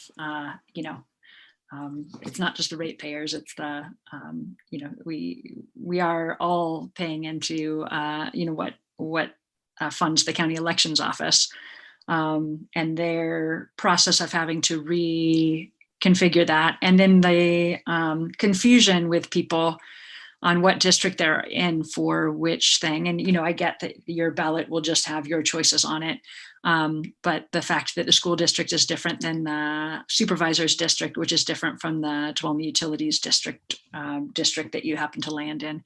I feel very strongly that that moving forward with this is a large expense that we don't need to incur at this time. And also, when we're looking at the other things that we need to do in this next year, as far as looking at it as board time and staff time, I understand that the demographer works separately, but there's a lot of things that the board would have to approve in that process, and that the general manager would be in meetings for. And as we're moving forward, that for me, it feels like in this precise moment where the demographics don't show a need for this, we haven't received a letter. It seems like a expense we don't need to incur at this point, and a distraction from some of the really big things that we do need to be getting out into the public and with education, and specifically for the PG&E and water rights stuff. There's a lot to be done on that needs to be done now, and this feels like a distraction from that. For something that I don't feel we need to do now. So anyway, that's my standing on it. So I appreciate what you had to say about that. Thank you. If I might suggest, if somebody doesn't have a specific question for Derek, we can let Derek go to get about the rest of his day. He's given us an hour and a half of his time, or give it to us, but I appreciate it, Derek. But if we have more questions for Derek specifically, we can let him go. Director Balin? You're on.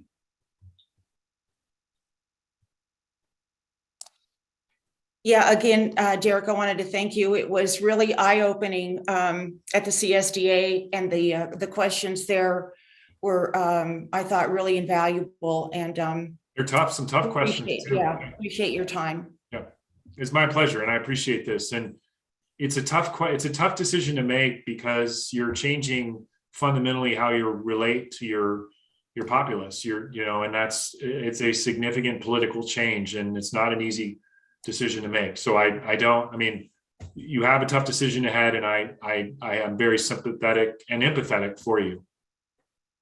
Thank you, Derek. Appreciate it. All right. Well, it's been good talking to you. If there's any need to follow up, I'll be certainly happy to talk to your general counsel, and I wish you the best. Thank you, Derek. Thank you. All right. Have a great day, everybody. Bye-bye. Bye-bye.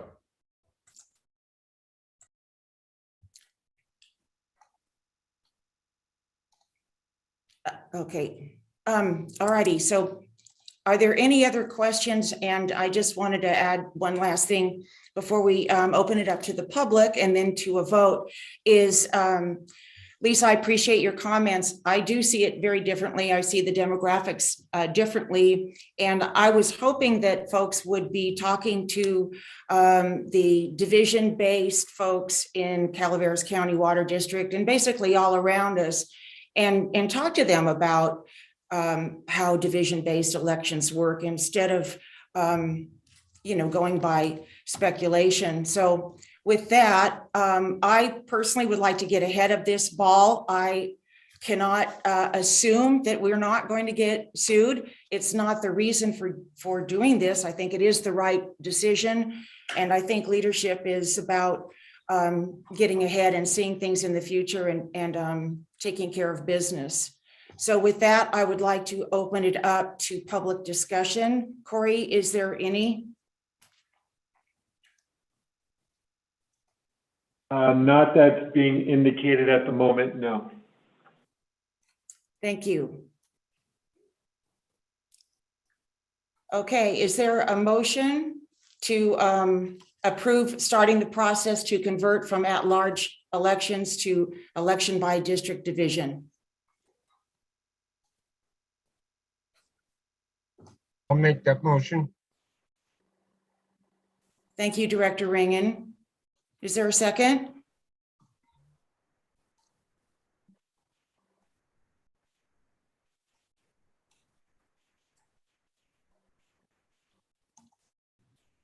I'll second it. Thank you. Any further discussion? Melissa, will you please call for the roll? I think Director Boatwright and Director Murphy both have their hand up for comment. Of course.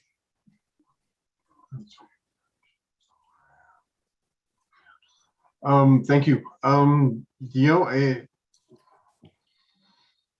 It would seem to me that we do have time, that, we don't need to make a decision to, move forward with this. Certainly it's something worth keeping a close eye on. But I do see it as something, like I said, if I was elected for, a certain district, those are the people that put me in, that are relying on me to, kind of shift or pull as much as I can to improve the situation in our particular district. I see this as being more divisive than uniting kind of situation. And certainly, 33,000 in the whole scheme of, this type of, political move, it's a chunk of change, but it's really not all that, it's not something that I would say is going to drive me to say, got to get this done. It's a major priority and put it on our plate to get done with. So that's my comment. Thank you, Director Murphy. Yeah, I agree with everything that Director Boatwright said. I really do feel like each director needs to be looking at the whole district, and I have seen that's not what happens with supervisors. And that's not what happens with planning. Like all of the different pieces. You're getting elected by a small group of people, and you want to make sure that you're representing that small group of people. And that's the whole point of the protected classes, that you're supposed to be representing the small group. Like if your district has that protected class, is primarily that the whole reason for redistricting is so that you do look out for those the interests of that cross-section of the population. I think this is going to be a really expensive process. I think it has, it's going to move more towards disunity than unity. I also do think that the economic hardship of being on the board is going to make it difficult to get candidates that are representative of protected classes. I just, and then I just think this is not the time to do it. I think we have so much else on our plate, and we as the board, it's going to be another one of those things that we're going to have a bunch of special meetings about, or be bringing up over and over again for the small decisions in the process of this as we go through this. So I think it will be a very time consumptive thing. While you all know we have some very important things to be focusing on, I don't want this distraction I don't think we need this at this moment. It is a good thing. I would agree with Director Boatwright. It's a good thing to keep an eye on for the future. I think in listening to the presentation, we're going to be hard pressed to, as our little water district, be a priority on getting this done before the next election, because there is the limited number of demographers in the state that can do this work. And there's so much work to be done throughout California that, as he said, if we haven't started this process, we're going to be hard pressed to actually have this happen, which means a lot of decisions, like who are we going with the demographer? Who are we going with? Are we choosing that the representatives have to live in that district, or are we opening it up past that? Those are just a couple of things that I'm thinking of right now that are going to be taking time on this. Then we're going to be needing to analyze, look at the analysis of the districts and see if we agree with them and moving forward. I do, although we'd be hiring out for the demographer. I think that there still will be a reasonable portion of board time, if not also staff time spent on this. And I'm trying to think if that's everything that I feel I need to say.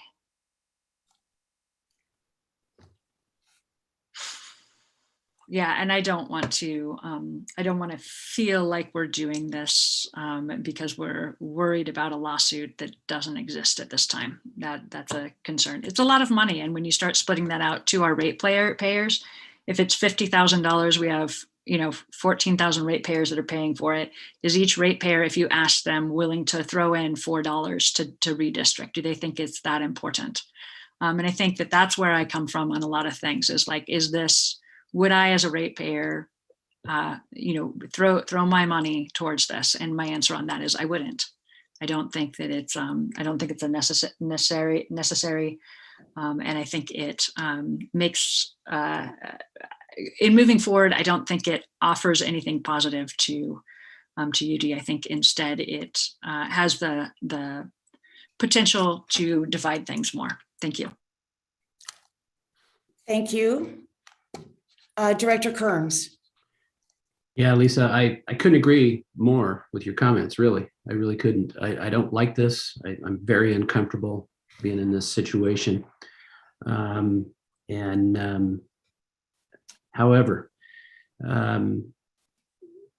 we have a chance to be in control of it right now. If we go down the road and we do get one of those letters, then we're going to be under a lot of pressure to get it done and get it done quickly. And you're right, we do have a lot on our plate. And unfortunately, or fortunately for that matter, we're going to have a lot on our plate for a long period of time. So I don't see it being any easier down the road.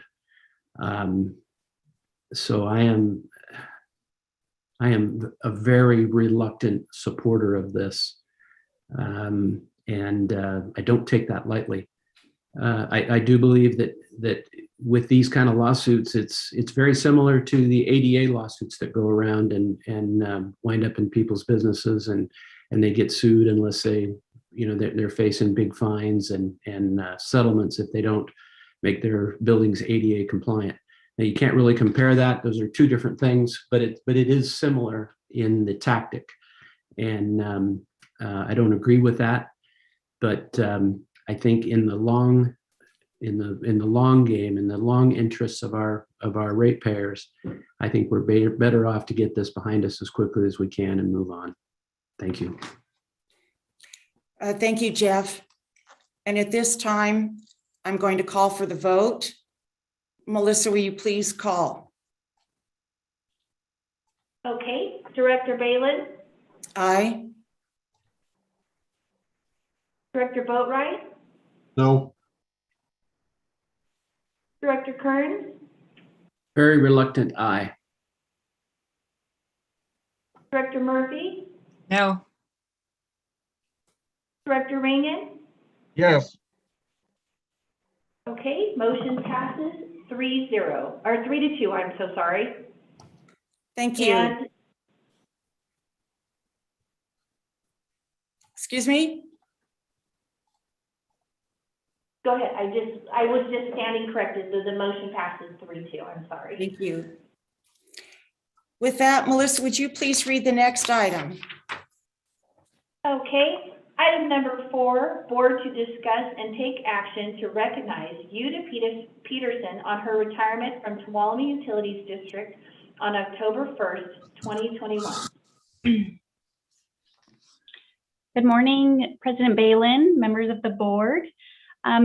At this time, President Balin, I would like to request that we combine items 4 and 5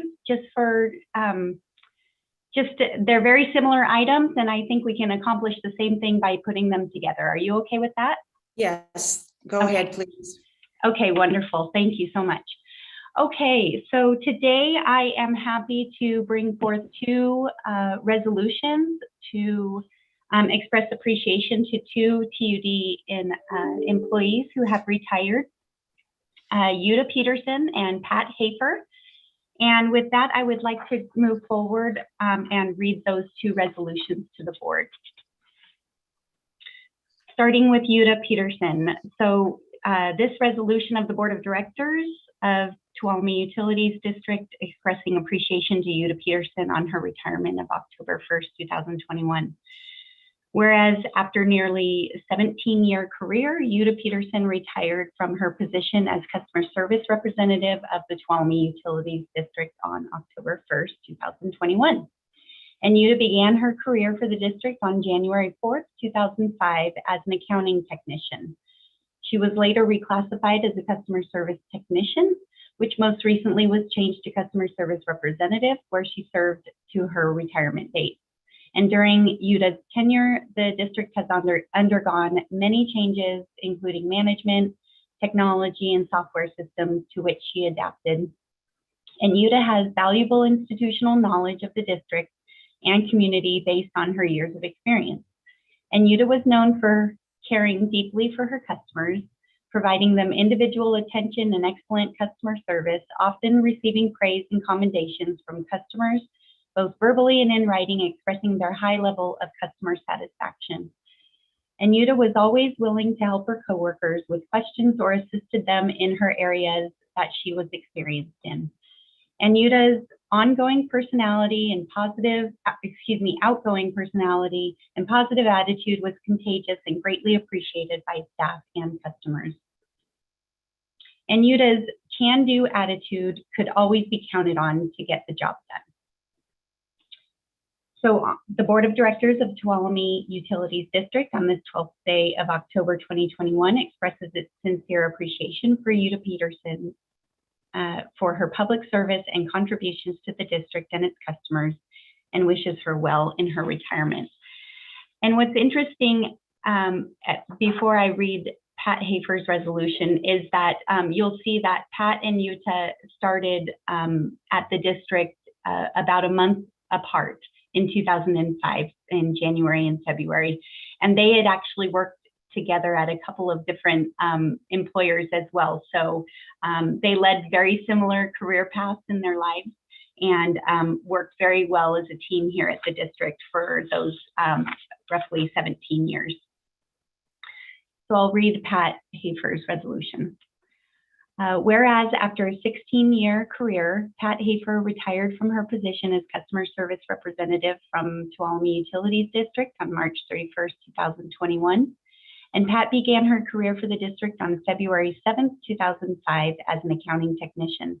She was later reclassified as a customer services technician, which most recently was changed to customer service representative, a position she served to her retirement date. During Pat's tenure, the district has undergone many changes, including management, technology, and software systems to which she adapted. And Pat has valuable institutional knowledge of the district and community based on her years of experience. And Pat took great pride in her work, ensuring that all policies and procedures were followed and that her duties were always completed accurately.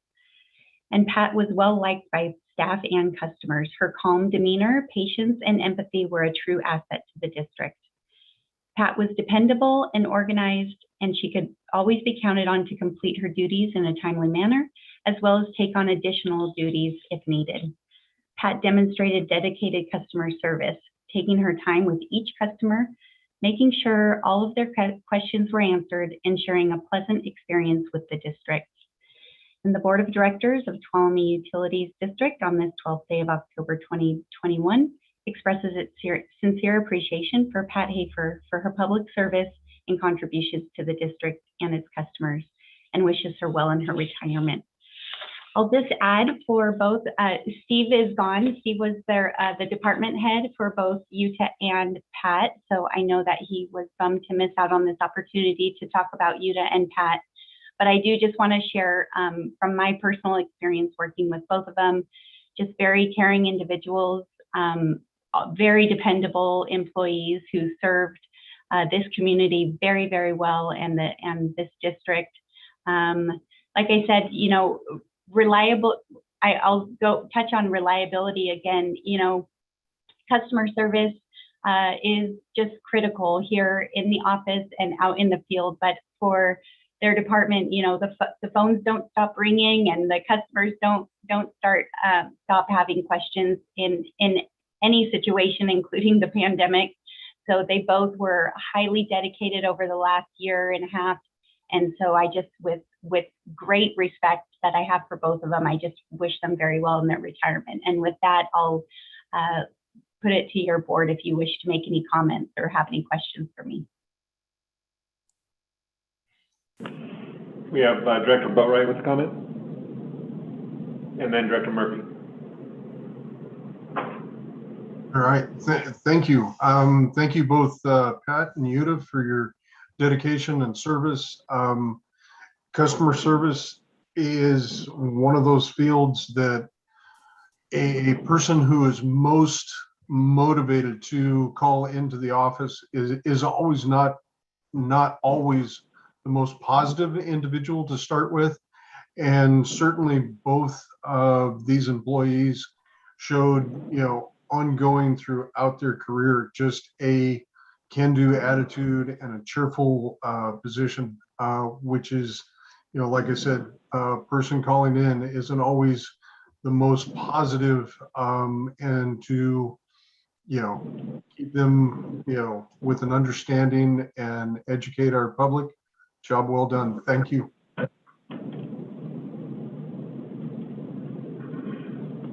Director Murphy. Just want to echo what Director Boatwright said, which is thank you so much for your service. And yes, the customer service end of things is often complaints and fiery questions and things like that. So I just want to thank you so much for your lifetime of dedication to TUD and to the ratepayers, and enjoy your retirement. Thank you.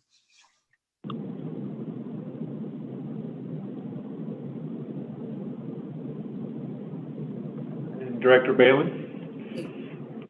Thank you, Abby. And I wish Steve was here also, because he had such reliable staff. And yeah, the first line as the TUD face. So we all wish them well on behalf of all the board. We wish them well in their retirement, this new chapter. And thank you so much for your service. Director Kern. Yes, thank you very much for your service. And as has been said before, working the phones is not an easy job. And I've done it in my past and continue to do it this day, so I get it. And thank you very much for your conduct and your patience, and doing an excellent job in the years at TUD. Thank you.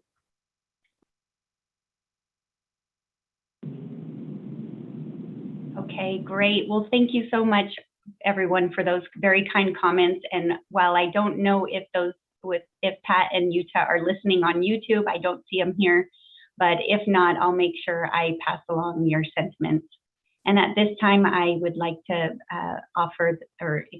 recommend that the board adopt the two resolutions expressing appreciation for both Yuta Peterson and Pat Hafer. Thank you. Thank you. Corey, is there any public input on this item before we call for a vote? Not at the moment, no. Director Boatwright does have his hand up for comment. Thank you. My hand was up to actually make a motion. Madam President, are we cleared? No public comment? Correct. I would like to make the motion to adopt these two resolutions for Pat and Yuta, and thank you very much. I'll second that. I've known them for many years and they did a great job. Okay, it's been moved and seconded. Melissa, would you please call for the vote? Okay, Director Balin, Aye. Director Boatright, Aye. Director Kearns, Aye. Director Murphy, Aye. Director Regan. Yes, Okay, motion passes 5-0. Thank you. Thanks, Abby. Thank you. Okay. Melissa, would you please read? Yes, Director Murphy. Yeah, I would like to, and I think it has to be done through a motion. I would like to move that we take item 8 and 9 and insert them at the point that we're at. So between number 5 and number 6. I think they're both pretty quick things, and it would just be nice to move. I know that the last one is very time sensitive, so I'd like to move that we move agenda item 8 and 9 in position to be next to be considered by the board.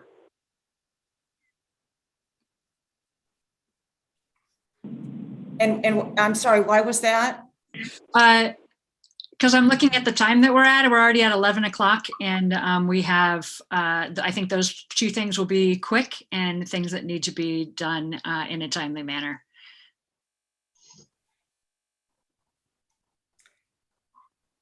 You know, the 6 and 7, you know, I don't have a problem with that. Does anybody have a problem with that? I don't have a problem with that. Okay, so we're gonna just go to items number 8 and 9 right now. Okay, Melissa, would you please read item 8? Okay, approve new engineering coordinator job classification series. Good morning. This is Don here. Before I kick this over to Abby, I just wanted to say one more time that this is a process. Every time there's a departure from the district, we reevaluate that position and see if it needs to be readjusted to meet the needs of the district at the time. Having gone through this many times with Abby over the years, I've found that this is a very rewarding and effort to go through. I think that at times, if you weren't mindful, you could take the easy way out, just hire a like for like and not serve the district the way you should. But Abby, with me, I know for sure over the years has done a very good job of this. And I worked a little bit with Eric and Abby as they went through this process, and I'm really proud of the work they've done here. So I'll let Abby take over. Okay, thank you very much, Don. And yes, this was definitely a team effort with Eric Johnson, as he's the direct supervisor of this position that we're bringing forward to you today. But as Don said, anytime we experience a vacancy, which we have now in this, actually our management analyst position became vacant in August of 2021. So anytime we have a vacancy in any department, certainly a single incumbent, meaning there's only one person in that classification, we take a very close look at that position, the job description, are the functions and responsibilities of that position still what our current needs are and what our future needs we're anticipating are for that position. And sometimes we look at it and we do our review and we say, yeah, that's still what we need, and we will fill it like for like. But in some cases, such as now, we did review and analyze the management analyst position classification, working closely with Eric and really doing a deep dive into what the needs are of the engineering department are right now. Eric has 3 vacancies in the engineering department, so he is squeezed very tight. And so they are doing an excellent job pushing forward as much work as they possibly can. But this is a critical position for them because this position is exactly what we're proposing. It's called engineering coordinator. This department, as you know, because you've been in so many meetings now talking about projects and things that the engineering department is spearheading and moving forward at the district, is that there is a lot of administrative functions that go on top of and around and throughout engineering functions. And so we do have professional engineers, and we have a lot of high level tasks and responsibilities that we need them to be performing. And so what this engineering coordinator position does for us is provides the administrative help, the organization skills, really the coordination of all of the different aspects of contracts and engineering and consultants and construction contracts and drone flying and all of that kind of encompassed. And so for this position, engineering coordinator, we drafted this job description based on our research of both job descriptions and doing a total compensation study with 4 other districts that we would typically compare to when we look at our job descriptions. And so those districts are listed in your staff memorandum. We also looked at Tuolumne County just because we know that they have some similar positions with, they call them admin analysts. So, and with all of that research, we did conclude that the new position entitled engineering coordinator rather than management analyst most closely reflects the essential functions and responsibilities of the engineering department. Additionally, we looked at retention in the department. And when we look at those kinds of things, we want to be able to provide, if possible, some kind of an advancement opportunity and career development for staff here at the district. And so we are proposing an engineering coordinator class series levels 1 and 2. We are just wanting to fill 1 FTE as budgeted. The position comes in at a slightly lower pay scale, again, following a total compensation survey comparison with the other districts. And something that we feel is very fair and competitive, but will also, like I said, allow for hoping for that future retention in that position. Lastly, but certainly not least importantly, on September 30th, we took this item to the Human Resources and External Affairs Committee, and after short and concise but very good discussion, the committee did recommend that we bring this to the full board for approval. So with that, Eric, did I miss anything that you would like to point out?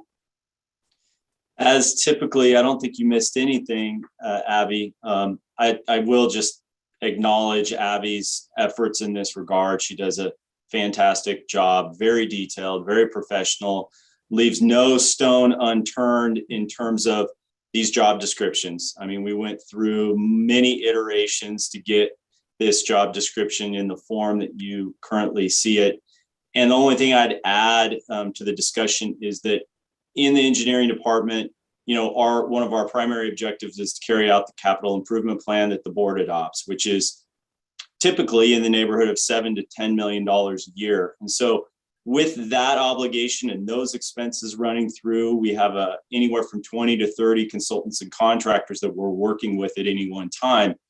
That requires necessarily a lot of administrative assistance, a lot of coordination, which is why we've chosen that title for the job description. And if any of you have worked in larger organizations or even smaller organizations such as TUD, you can kind of identify specific positions that aren't necessarily the decision makers. They aren't necessarily the people doing the highly technical work, but they're the people that are the glue that holds everything together. They're the people that you most frequently see involved in many, many different things and activities. And that's the kind of person we need in this position. I can assure you on day one, they'll have more work than they can do in a day. So It's critically needed, and appreciate the board's consideration of adopting and approving this recruitment. Very well said. The glue. That's right. Thank you. Director Murphy. Yeah, so I just wanted to put 2 cents of what came up in the meeting that was very obvious is the amount of time that both Eric and Abby have put into this to create a new position description that would serve the district better, and to really look at what the qualifications and needs of that position were, and to check into like positions in other water districts and create a position that's actually at a slightly lower pay grade because of a different stack of responsibilities that more fits our needs. So I think that's exactly what should be happening anytime a new position is coming in front of us, that it's been looked at thoroughly, and that we are continuing to make sure that the positions that we have are what we need. So thank you, Abby and Eric, so much for doing that, and all of your time and efforts and expertise on that. And I would like to go ahead and put forward a motion to let me see what my motion will be, to approve the new engineering coordinator 1-2 classification series job description and compensation.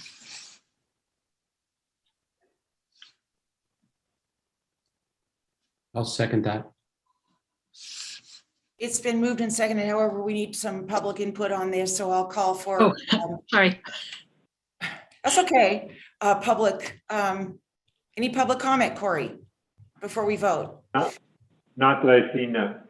Okay, thank you. We do have Director Boatright with his hand up for a Okay. comment. Go ahead, please, Director Boatright. Thank you. Yeah, some other director comments as well too. Be nice on this. I'm a little concerned about what seems to be the overwhelming variety of tasks written into the job description. Certainly they're from, minor couple-minute items all the way up through, things that could take half a day. So certainly an individual filling this. Will there be, a question, will there be more than one employee who fits into this classification, either 1 or 2? Not currently. Okay, so this will be another, similar to what Les Dean was. He was the only district inspector. He had backup as far as other people that could do some of the primary duties. My thought was, okay, how do we backfill or cover this? Person wants to take 2 weeks vacation, kind of thing. Will you be able to do without just one person in this job classification? Well, I'll try to respond. Yes, we can manage without that key glue, that key individual. Everyone's entitled to vacation now and then, and certainly everyone has health issues now and then. We are doing that right now. We are triaging the duties that were previously carried out with the management analyst, and now that position's vacant, we have the engineers, we have Antonio, you have myself doing all of these tasks. As I said, none of them are specifically technical. I mean, they're organizational, they're clerical. I can certainly do everything on the list. It's just not an efficient use of district resources to do that, as can all the engineers. So that's what we'll do in a 2-week, 1 week occasional absence. But we're only proposing to fill one position at this point. And then there's a pretty established process to evaluate if we would need additional people in this coordination role. But right now, I think all we need is really one person. Okay. Hey, yeah, I was just wondering if there was anybody else that was going to undergo a job title change and fit into this category as well, too. No. All right, thank you. Thank you, Director Boatright. Is there any other comment from the directors before we vote? Okay, seeing none, Melissa, will you please call for the vote? Okay. Director Balin, Aye. Director Boatright, Aye. Director Burns, Aye. Director Murphy, Aye. Director Ringen. Yes. Okay, motion passes 5-0. Thank you, Melissa. All right, let's go to item number 9. And Melissa, would you please read that? Okay, consider adopting a resolution making findings in support of allowing remote meetings pursuant to AB 361. Okay, me again. So thank you for adopting the last or approving the last item. That's a really great move forward for us. Okay, so for this item, staff has brought forward a resolution for the board based on our conversation at the board's September 28th meeting regarding the continuance of remote meetings under or pursuant to AB 361 that allows legislative bodies to continue meeting remotely with some modified Brown Act provisions in a current public health emergency, or excuse me, proclaimed state of emergency. And if the board makes findings that either there's a local or, that there's an imposed or recommended social distancing, or if it feels like it would be unsafe to continue, to moving back to in-person meetings. So without belaboring a lot of the requirements of AB 361 are outlined in the staff memorandum as they were last meeting as well. So unless there's specific questions, I won't recap those. But what we are doing today is asking board to consider adopting a resolution making findings in support of allowing remote meetings pursuant to AB 361, the Modified Brown Act procedures during a declared emergency based on the California Occupational Health and Safety Act, which is also known as Cal-OSHA, regulations recommending social distancing to prevent the spread of COVID-19.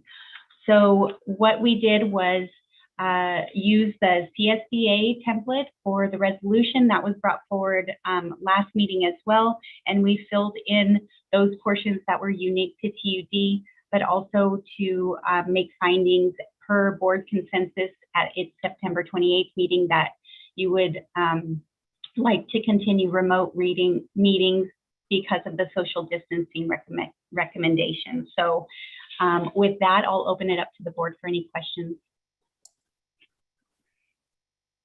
Corey, are there any questions or comments from the board? Not that I see, no.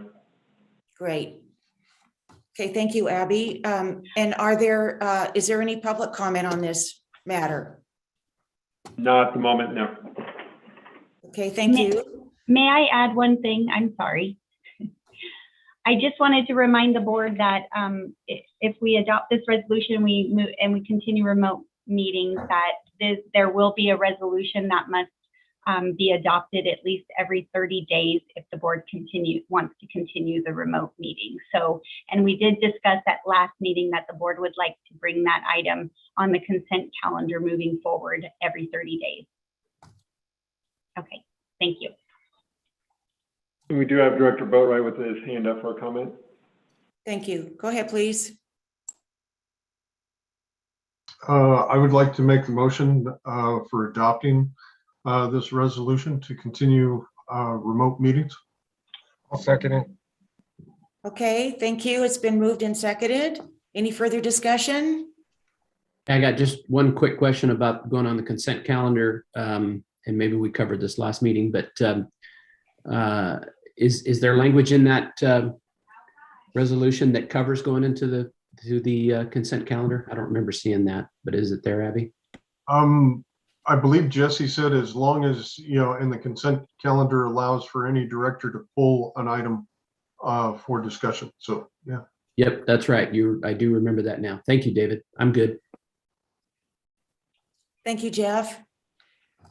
Okay, Melissa, would you please call for the vote? Okay, Director Balin, Aye. Director Boatright, Aye. Director Kearns, Aye. Director Murphy, Aye. Director Ringen. Yes. Okay, motion passes 5-0. Thank you. Thank Okay, now we'll go back up to items 6 and 7, and I would really like, as according to our board handbook bylaws, if we go over 3 hours, and we haven't really been doing this regularly, but if we do, then we need to make a motion or discuss whether we want to continue the meeting, because 3 hours is that time marker. So with that, I'm hoping that we can have about 15 minutes per item with Antonio, and so I'm asking the board, please be cognizant. If you've already made your points, then there's just try not to repeat the points if you've already made them. So with that, Melissa, would you please read item 6? Okay, consider approval of variance agreement for water and sewer service to non-adjacent parcel, Carlson and Peach Carlson. Okay, good morning. Before I let Antonio take off of this, I feel like I need to let the board know, or at least some opening comments, is that one is variances for Tuolumne Utilities District certainly is not new, and it's not unique. In fact, many times over the course of many years, I've known that these variances come before the board. I also am pretty sure that not every variance that comes to the counter actually makes it to the board. Some get denied even before it gets to the board. And I don't know that that's the end of the process. So anyway, I felt like I wanted to make sure that was clear. The other thing is these next 2 items both went to the Water and Wastewater Committee meetings, back-to-back days.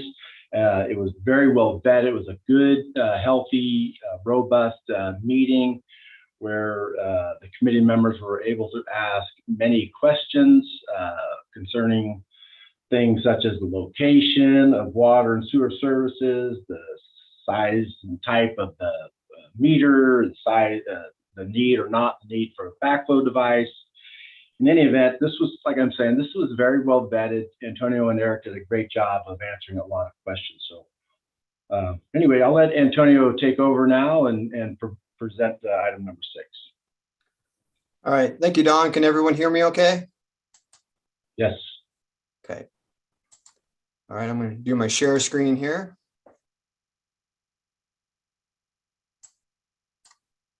All right, are you able to see me scrolling here and see my PDF? Sure can. Okay, great. All right, so this variance is a variance from the water rules and wastewater ordinance, which require a water and or sewer main adjacent to a property in order to get service. The Carlsons own a parcel over here that's about 500 feet off of Beretta Street, and they are seeking a variance from that rule. I'm going to give you, scroll down here, show you roughly where their property is. It's in downtown Sonora. It's off of Beretta Street, about south of the Dome, if you know where that's at. Most of us do. Here's a Google Earth view of the property. It's a vacant property here. There's an intervening parcel in the, I'm going to move over here, in between that is also vacant, that there is right now, Antonio. Yes, sir. Right now, we only see your desktop. Okay, let's do that. Yeah, am I back? Yes. Yes. Okay, apparently I can't do that. So I got split screens here. I tried to move. So yeah, and so there's a vacant parcel in between. I'm going to scroll back up to my exhibit map. So what the Carlsons are proposing to do is to, they're building a single family residence. And again, it's 500 feet off of Beretta Street, which is over here on the left, where we have existing water and sewer mains. They are proposing that they install at their expense a water service lateral with a 1-inch meter, roughly at the end of this driveway. Well, I should point out that this gray parcel here, this is the intervening parcel. I highlighted it to show that it's a flag lot. So it is adjacent to our main. So just to kind of help you visualize how things lay out here. So they are proposing to put a public service lateral at their expense, a water service and sewer service over here on Beretta Street. And the service lateral will end at the Beretta Street right away. And that will be the end of the district's responsibility. They will then also have to install private water and sewer lines. Currently, they're proposing to go down this access easement that goes across the intervening parcel. The water line will have a backflow device. And the reason they need to do that is because the parcel is lower than Beretta Street, which means in order to convey sewer from their parcel to Beretta Street, they have to put in a private sewer pump at their property. So whenever there's a private sewer pump present, the district now requires a backflow device at the water meter, just in case these lines are inadvertently connected on the private side. However, unlikely, but it is very dangerous, and certainly dangerous if it does happen. There isn't currently an easement for these private water and sewer lines, so this intervening parcel owner has provided a letter to me stating that they are aware of the project, they're agreeable to this infrastructure going in across their property, and that they will grant a water and sewer easement to the Peak Carlson parcel. And I think I quickly covered it. Let's go down here to Street View. This kind of gives you sort of a general idea of where these facilities are. The exact locations aren't totally determined yet. Those all be determined as we get closer. But somewhere in this area, this is roughly the end of that flagpole of that flag lot, right? So somewhere in this area, the meter's likely going to go over, probably over here. That's where I'll start things. Sewer will probably go over here. But a lot of this is going to be driven by what the property owners find in the driveway, what we actually find out here in the public right of way. So, but generally what you're approving is service laterals somewhere in Beretta Street that end somewhere in this area. So Eric, do you feel as though I've missed anything or would like to add anything? No, I think you summarized it well, Antonio. Thank you. All right, well then with that, I'm happy to take any questions. We have Director Balin with her hand up for a comment. Yes. Yeah, thank you, Antonio and Eric. And yes, this came before the Water Committee and also the Sewer Committee, but I was on the Water Committee, and my concerns were addressed. One of the concerns was, would this cause confusion later on in the title? And the answer was no, it would be it would be represented. And then my second question was, is there any burden to the ratepayer on this? And again, the question was no, that the cost would be absorbed by the beneficiary. So that's all I have to say on that regarding that from the Water Committee. Ron, do you have anything to add before we go on to Director Murphy? I want to interject real quick if I missed a key point. Yeah. There's a participation agreement that is in your agenda packet that basically this agreement gets recorded against the Pete Carlson parcel and basically states that in the future, if one of these adjacent property owners around here decided to request water service and extend a public water and sewer main, or the district for that matter, that they would participate financially in that project and connect to it, at a closer location. So I forgot to mention that. So very, very key point here. Thank you, Antonio. So from the Water Committee, Director Ringen, do you have a comment on this? No, as you remember, I asked numerous questions. I had concerns, but they were all answered, and it's just part of doing business, trying to help our ratepayers take a lot that has not been had service and be able to let them move forward with it. And as long as the final installation is to TUD's standards and it's going to be safe for the ratepayers, I'm good to go. Director Murphy. Antonio, this is a question, two questions. Like for that lot, the likely would that, I know you were drawing your cursor horizontally across this, but is it more likely that the water and sewer mains would be on the backside of those properties if they went in, and that it's not, I'm just, you were drawing along the line of the main property. So that's the first question. I have a second question. Okay, so are you talking about maybe a potential actual water main? Is that what you mean? Like what might be the? Go When ahead. you were saying that there, and it's in the board packet, that if a closer connection comes available Right. on the main lines, that they would be part of that. So a likely pathway for what I think is a likely pathway for a potential sewer main would be this. You see this easement here? Are you able to see my map again? Yes, thank you. Okay, so this, according to Google Earth, again, we haven't sent a surveyor out. We did send Les out in the very beginning and kind of took some eye level sort of shots to verify topography. And it does seem like this easement potentially could be a location for a public sewer main. This certainly would not be one that we would want to pursue. We would probably, my guess is we're going to pursue this one first, or would want this one pursued first because it's gravity for the sewer main. You also could do the water through here. Water could also come down this way potentially.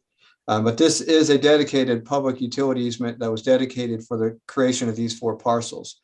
That being said, there's a lot of congestion. You can't see it over here where these apartments are, and a massive drainage that goes through here. So it wasn't really clear how you're going to connect up here. But this is one pathway. This is another pathway. I don't see these parcels all here. This one's already basically a variance over here. This is vacant, and this is vacant, and this is vacant. And I see that these parcels coming from either this way or this way were the most likely routes that they would get water and sewer service. Thank you for that. That was another question that I had on this, what you termed the flag lot that does have that extension out to the street. Mm-hmm. Am I correct that if that parcel gets developed, they would tap to the main, they would be required to tap to the main lines? They wouldn't be tapping into this secondary. It would be a new connection. One point, I don't know if you caught or not, if you noticed, but this intervening property owner, in his letter, his last name is the same as this person. So he's actually related to these people. So it's very possible that they may, when this work is done, that they may request a second water service be added at the same time. They don't need to extend a public water main to this property because they're already adjacent, because it's a flag lot, right? So it may be that we could, the work that they do, they add a double service for these 2 parcels. The sewer, we generally like to have a separate connection for each one. I don't know if Eric would be okay with splitting one lateral when both need to pump. So that's kind of something we don't like to see a lot. So that would be one of those kind of questions I would defer to Eric on, if you'd want a separate sewer service for this parcel. Yeah, we would have to evaluate that, but I think the key response to your question, Director Murphy, and Antonio said it, but I'll say it again, is that they wouldn't be connecting to the private dashed lines that you see on this exhibit map. They would have to establish a new independent connection to the district. Either that is splitting the meters that the district and or the sewer lateral on the public side, or physically tapping in at a new location on the sewer main. All that kind of gets worked out because as we move through construction, because there could be, as Antonio said, some conflicts and some conditions, subsurface conditions that we're just not aware of at this point. But that all gets worked out in this process. Hopefully that answers your question. Yeah, it does. And it's the concerns that I have. I think that you see what that concern is, which is if you're now doing, we don't want sewer and water to touch. And with the topography that's there, it gets tricky, which is why you have the backflow protection device there. But if you're then putting more on it than you were originally approving, and I just want to know how that's going to work, and if that would come back up when that middle parcel, when they develop it, which is, it seems like this is the market to do that, when they choose to develop it, how the hookups would go on that. And they would then have to pay the individual water hookup and the individual sewer hookup for that parcel. And would it likely be another variance to work with that, so that TUD would work with them on how exactly to do all of that tricky stuff? No, it would not be a variance to connect the intervening parcel. So it would just be a matter of the getting the new services installed, which require construction deposit or inspection deposit, and paying their fees.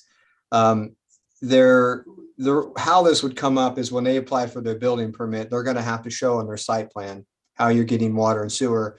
The city pretty much assumes that it's public water and sewer. I mean, it's their ordinance that really has brought the Carlsons to us. So this property owner, is going to have to come to us in order to get water sewer service.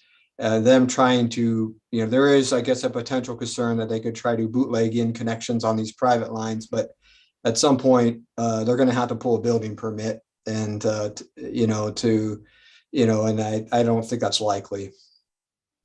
Yeah, and that just not understanding exactly how the backflow devices work and how that pressurized systems work and stuff. That is a concern that I have. If both the parcels are owned by the same people, they're bringing this water line back there.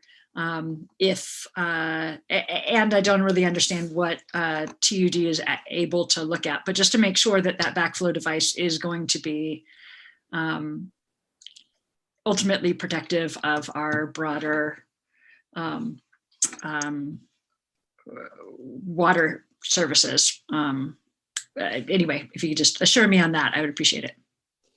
Yeah, it definitely, the backflow is going to be right at the water meter. And the way our detail is, it's within a foot. That's the way we show it. So it's, and we do basically the highest reasonable backflow protection that we can put on there, aside from air gap, which is not really reasonable, for residential situations. So it's definitely as safe as we're going to get. Okay, but it's why it requires a variance, because it's a variance from normal practices. Yeah, it's only a variance, not because of the pumping, the sewer pumping and the backflow device. It's a variance because they're requesting not to extend the public water and sewer mains to their property. So they want to be served by private lines as opposed to having to pay for construction of public water and sewer mains. Okay, thank you very much. I appreciate it. Mm-hmm. We have Director Kearns with his hand up for a comment. Yeah, my points got covered, so thank you very much. Any further discussion from the board before I open it up to the public? Okay, Corey, is there any public comment? Not that's indicated, no. Okay, thank you. I will bring it back to the board, and thank you, Antonio, for your presentation. And with that, is there a motion and a second?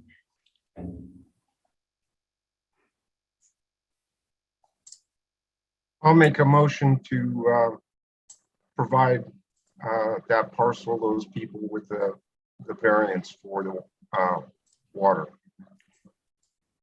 Okay, thank you. Antonio, do me a favor and remove your share screen, please. Sure, I'm trying to get to my.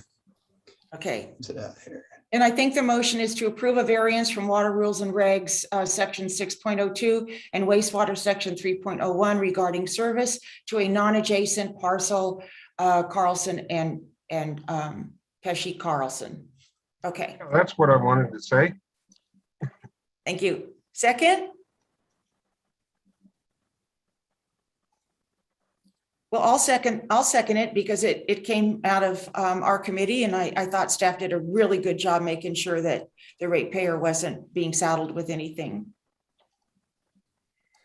With that, Melissa, will you please, any further discussion? Okay, Melissa, would you please call for the vote? Okay, Director Balin, Aye. Director Boatright, Aye.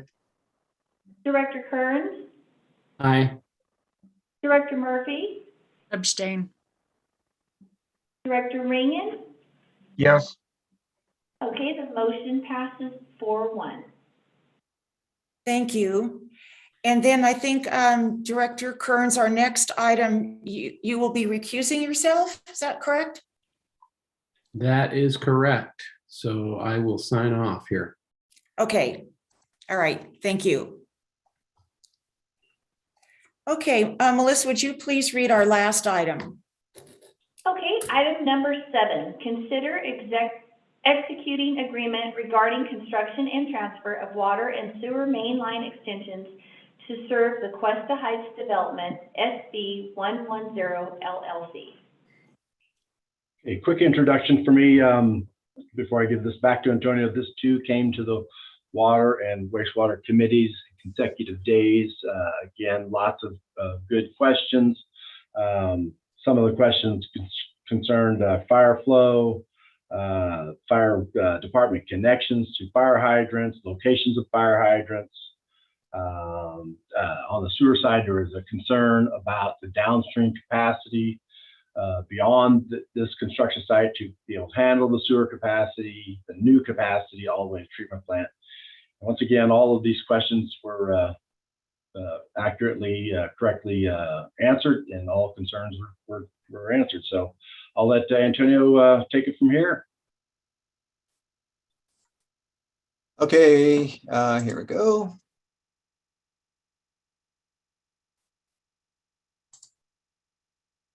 Okay, can you see me scrolling my screen? Yes. Okay.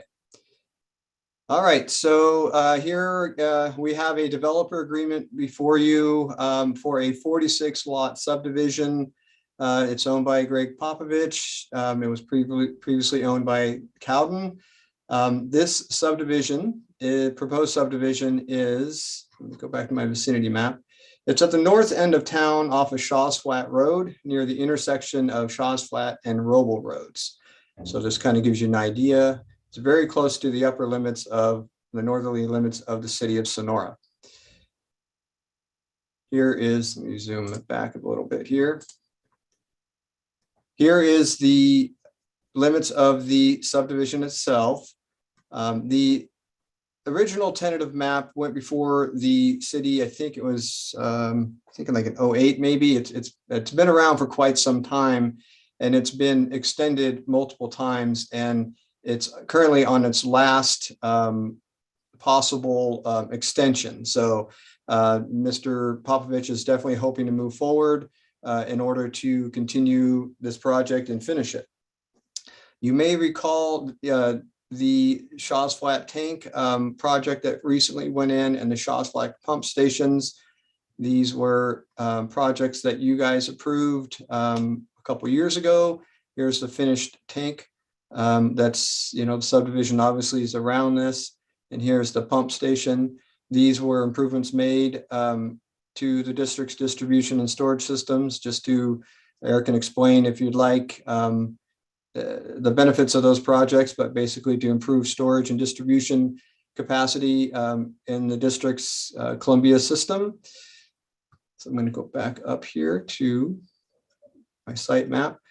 So in order to develop this project, the developer, is planning a pretty much an entirely gravity collection system. That's the stash line. And this is sort of approximated based upon their preliminary design. Once they submit plans, things are going to change. Manholes will get added, moved, things like that. So the actual alignment should be kind of close to this, but it may end up deviating once we get plans. Further on the gravity collection system, they currently are proposing some private lines to meet some of these lots here, just due to topography. This is how they chose to design it. Once we get the plans, we're going to try to avoid these if we can, but they may be the best alternative rather than have more main or pumping. Sometimes these things become the best solution for the district and for the developer. The gravity collection system will in turn connect to an existing manhole here at the intersection of Roble Road and Shaw's Flat Roads. And again, it's kind of connecting. I think this whole sewer collection system here was called, I think it was called Saratoga Acres, and it was a project that went in several decades ago, and it actually ends up running through the back of a bunch of properties through the high school to tie back into some sewer mains that are in Snell Street.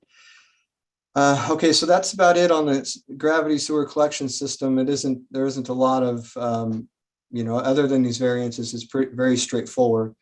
The water system is a little unique here. Due to elevation, these upper lots that are shaded here, basically half the lots, 23, would not get adequate water pressure from the tank.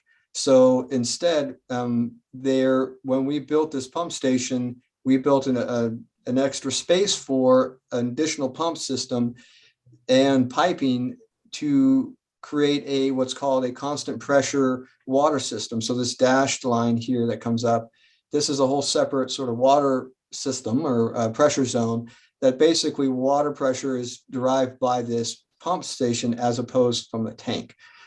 And so in the developer agreement, it does have comments about that the developer will need to put this pump system and this line in at their expense. The remaining lots will end up getting gravity pressure from the Shaw's Flat tank. This solid black line represents, again, the approximate locations of the additional pipelines that they'll have to install. You may see here these 900 numbers here, 8-inch and 10-inch water mains that currently exist from the tank, to and from the tank, that run down, and they were constructed within an easement that was created solely off of the existing tentative map. So it essentially matches the tentative map. So our lines that are there are currently in an easement, and were designed specifically with this development in mind, to work with it. Let's see, Eric, am I missing anything? I think I might got most of it. The only thing I may add is that, so what's before the board is consideration of executing a developer agreement, which basically in simple terms means the district is willing to allow the developer to construct all of these improvements at their cost, including paying all of the district's capacity fees.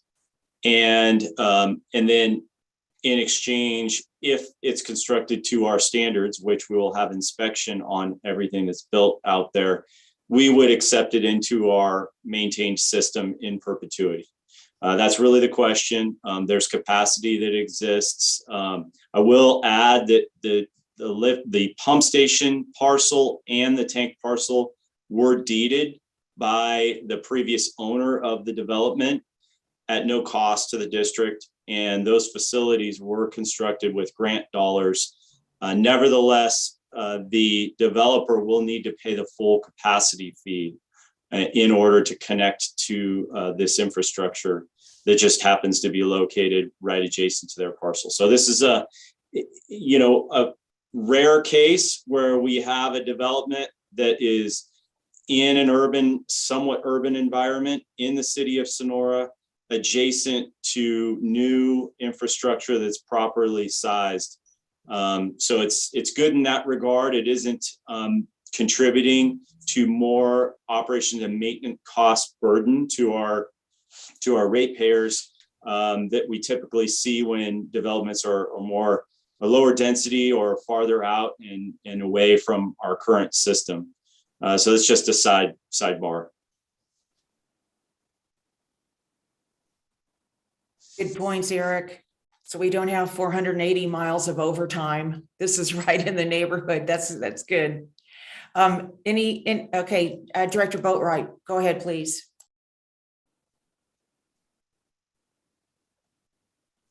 All right, thank you. I didn't realize it when it came through the wastewater committee. We've got 6 private lines there, or 6 lines that are listed as private. 3 of the lines actually present a problem for operations because you've got 1 private line serving 2 lots. I didn't realize that right off. Like I said, when we were looking at this going through committee, I thought they were just going up serving 1 lot. Director Boatright, really quick. Good point. That is not the way it's drawn or shown on the exhibit. Was for clarity and simplicity, given the scale of the exhibit. There would be 2 separate lines where it's labeled private. I guess I didn't expect your level of detail, so I applaud you that you noticed that. That was basically intentional omission just to make this map clearer, but there would be separate individual private lines. All right, thank you for that. Yeah, as long as it's, 2 lines coming down through there, because I've seen it before. We got plenty of them in the Gibbs Ranch area that, no, it's not mine, it's a neighbor's. No, it's not mine, it's his. Yeah, so thank you. Absolutely.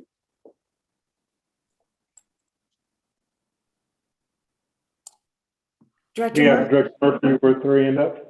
Yeah, just a couple of clarifications. So first one is that each lot within this, what was it, 46 or 40, did it get changed? No, 46 lots. Each one of those would be a individual hookup. Yes. They'd pay a capacity fee and the 10,000 for water, 6,000 for sewer. Yeah, it's 8191 for water and 6,076 for sewer. But each lot would Yes, each lot would pay that okay. basically prior to occupancy or Okay. when they want service. Okay, so I have a general system question, and that is, how many pumps like this do we have in our system? How many, basically, do we have a lot of this where we are, where we have additional pumps that are just serving a small area to pressurize those lines enough for service? Dr. Murphy, I'll take this one. Unfortunately, yes. I mean, it stands to reason if we lived on such a steep slope, we'd have gravity everywhere. But no, unfortunately, we have a lot of hilltop communities all over our district where we need to supply homes that are close to the same level as the tank, pressurized, artificial pressure from a pump station. Many, meaning 30 plus. Okay, and this would add 2 more to that? Well, there's 2 types of pumps in this pump station. One is what I term as a transfer pump, where you just move water from the lower elevation into the tank. The other one is a constant pressure pump that's in the same building. It's a constant pressure pump that supplies domestic pressure water to those tanks, those lots that are near the same elevation as the tank. Okay, and that is in addition to the existing Shaw's Flat pump, correct? That is correct. Okay. And the developer, I guess, is going to be responsible for purchasing and installing that at our, to our standards details. And I might add, there's a really nice generator there with an automatic transfer switch to handle all of that. That will be able to handle all 3 pumps in the power outages that we'll be experiencing? That is correct. Okay, so it doesn't need, it was sized to be able to cover all 3. It sure was. Thank you. Okay, because that's a question as well, and I'm Yes. glad to hear that.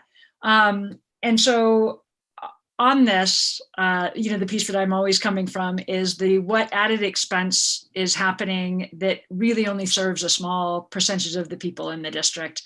And I know that this, looking back through the history of TUD, this is how it has been done in the past. There haven't been surcharges added, but I'm curious if that is something that we can look at, is for the maintenance of additional pieces that aren't because of how development went and that it wasn't possible to do gravity. If there's any possibility of doing a local surcharge on the added expenses like the electricity and the replacement costs of all these things, because it only serves a very small amount of people within the TUD system. Yes, certainly. It's a good question, interesting question, and it's going to take some thought. And I suppose we could have this conversation in a committee meeting somewhere down the road. But I think Eric Johnson has a kind of a more precise answer about the way it's done today. Well, I'll try. It is a great question. Currently, we don't have individual surcharges related to some of those, say, 30 plus pump systems that serve very captive, discrete groups of beneficiaries, which is, I think, what you're asking about. And, it would be quite an exercise to go through and calculate that individual cost for each of those 30 pump stations. And then, to be quite honest with you, I think in some cases, the surcharge would be on par with the rate that they currently pay because of the lack of economy of scale that we have here. What we have is, it's spread out amongst our system, where the higher density, higher population areas are helping fund a larger share of the system's O&M expense. I mean, I'm just being honest, and it's an uncomfortable thing to say, but in this particular development, ironically, what we'll see is because of the number of feet of pipeline per service is so much smaller, and its adjacency or proximity to our system is very close, that this is a net benefit. Now, Steve, if he was here, could get right into the numbers. This is probably a net fiscal benefit to the district because we're getting more customers with a less O&M cost than we would if we were adding 46 individual customers at various locations around the district.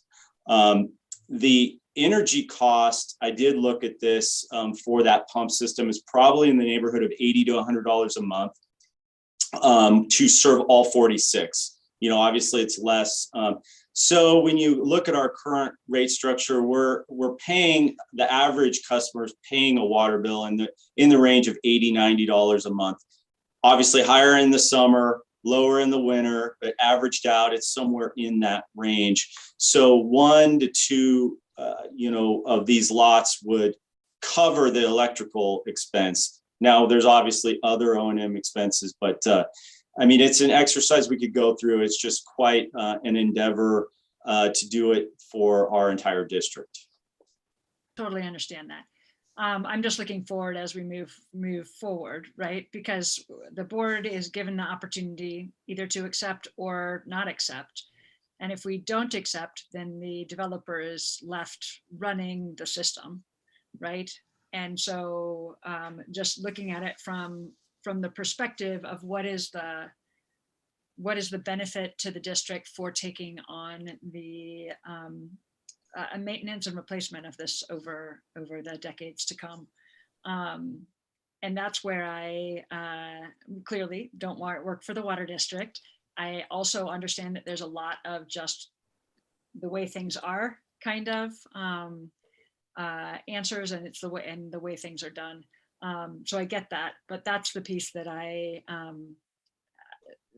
what's coming before the board is, should we accept this extra infrastructure into the system or should we not?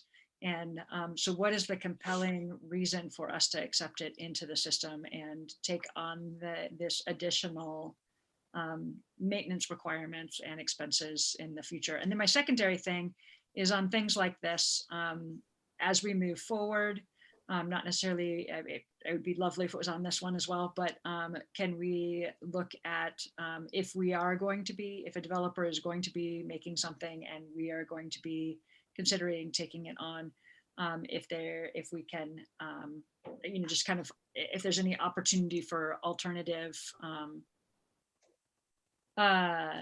energy, production on site or anything like that. Just trying to, I understand the fire flow is not going to be connected to what we're looking at today, but things like that also of like, as we are looking at what developers are doing, can we put some forethought into, fire flow, which isn't applicable to this, and alternative energy and things like that. That's a good point. Yeah, we could definitely consider implementing standards that make, for instance, roofs solar ready, so that we can transition to those. Excuse me, Eric.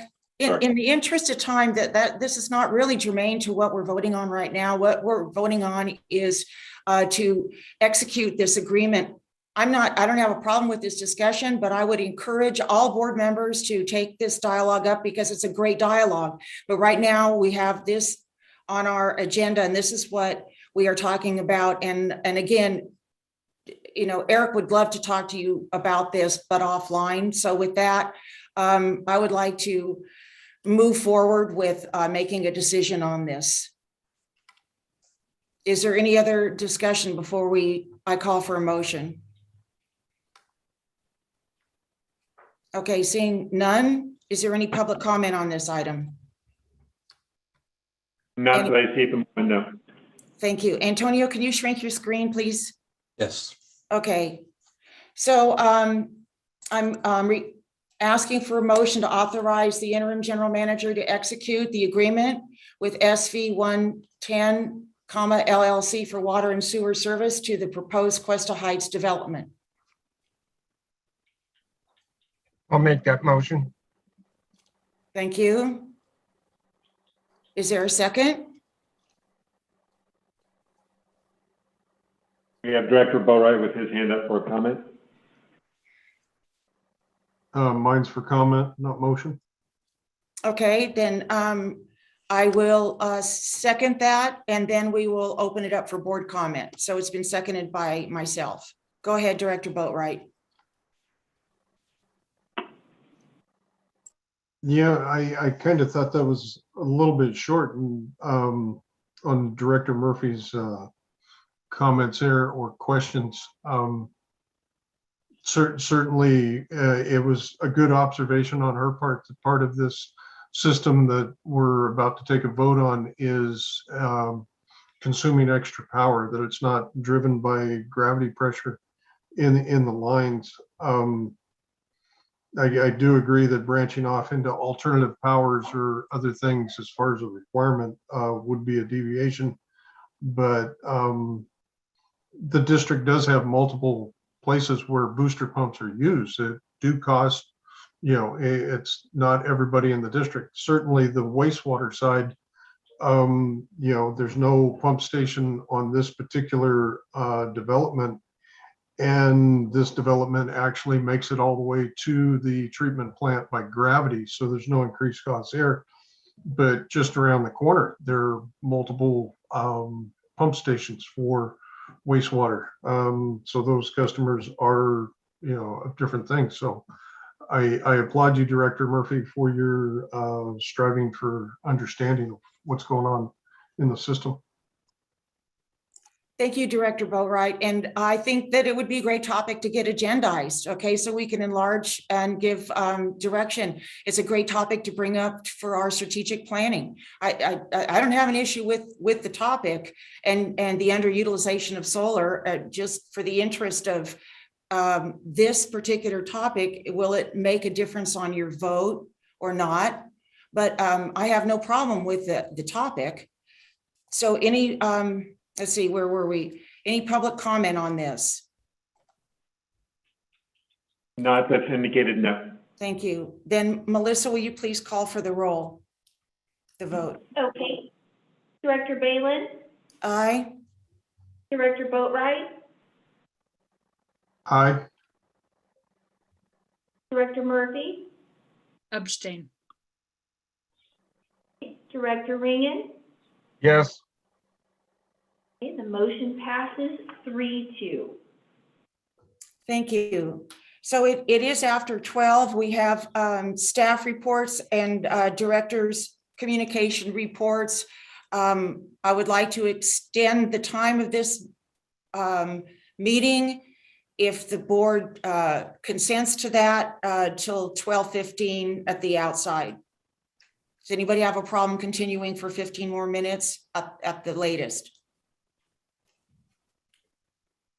I'm not seeing any objection. Okay. Then Corey, did Director Kearns leave? Yeah, he disconnected quite a bit ago. Yeah, okay. So I'll go ahead and report on our two-cure thing. I just wanted to know. Okay, with that, is there any staff reports? I'll be really brief. As you know, it's a busy time. There's an awful lot of meetings,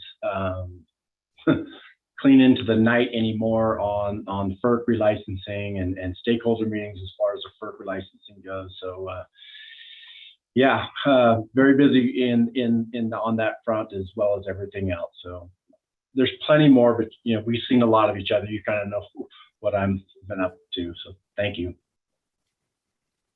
Thank you. Any other staff like to comment? Have something to report? I'm seeing your head shake, Eric. Abby, you're done. Okay. All right, then that brings us to director's communication reports. Oh, hi, Jeff. Hey there, I'm back.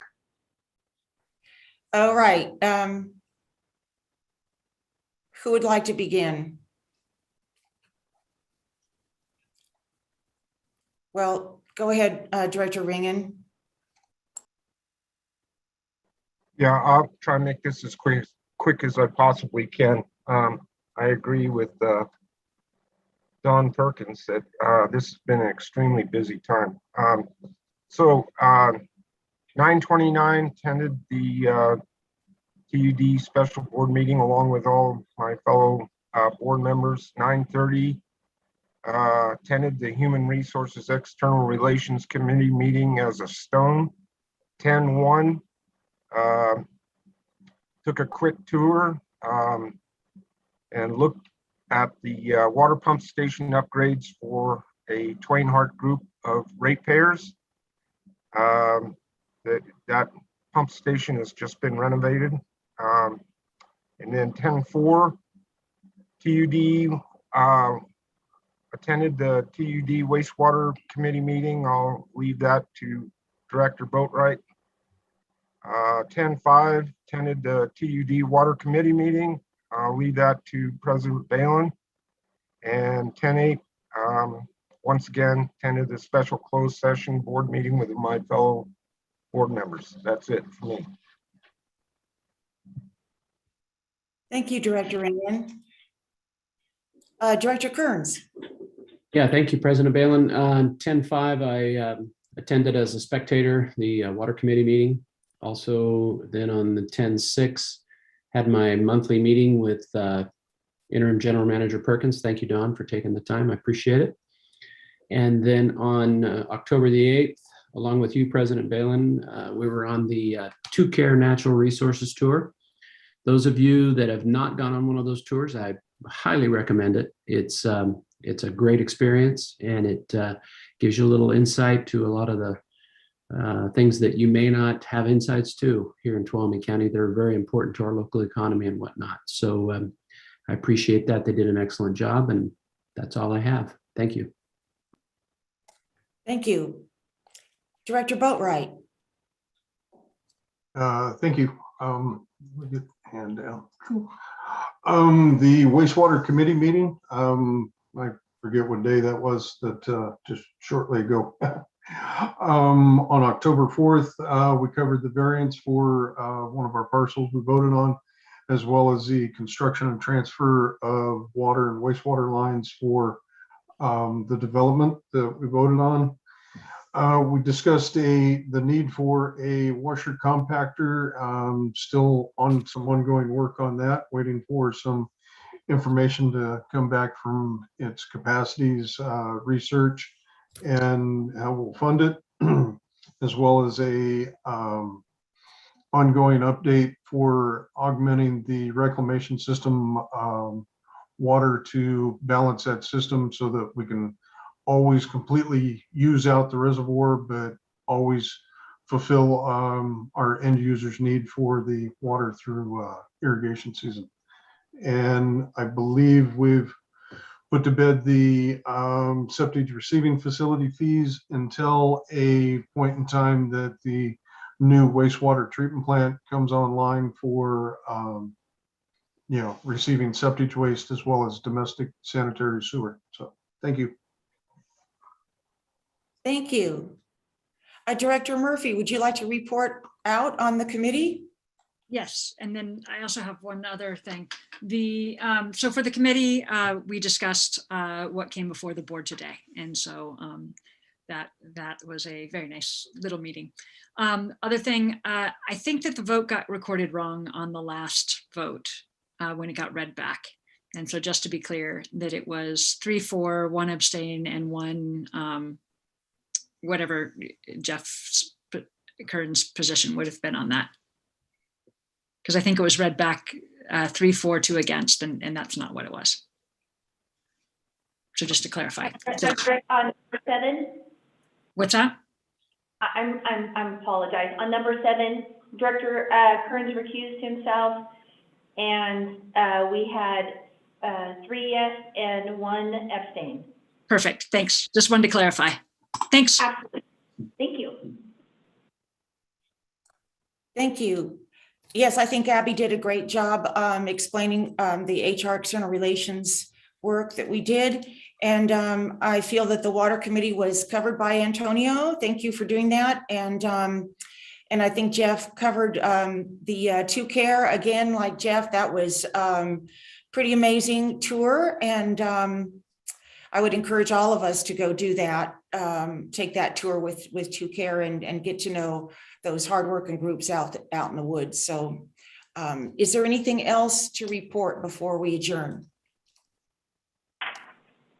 Okay, well, all right, we did it. I appreciate all your hard work, and that concludes today's meeting.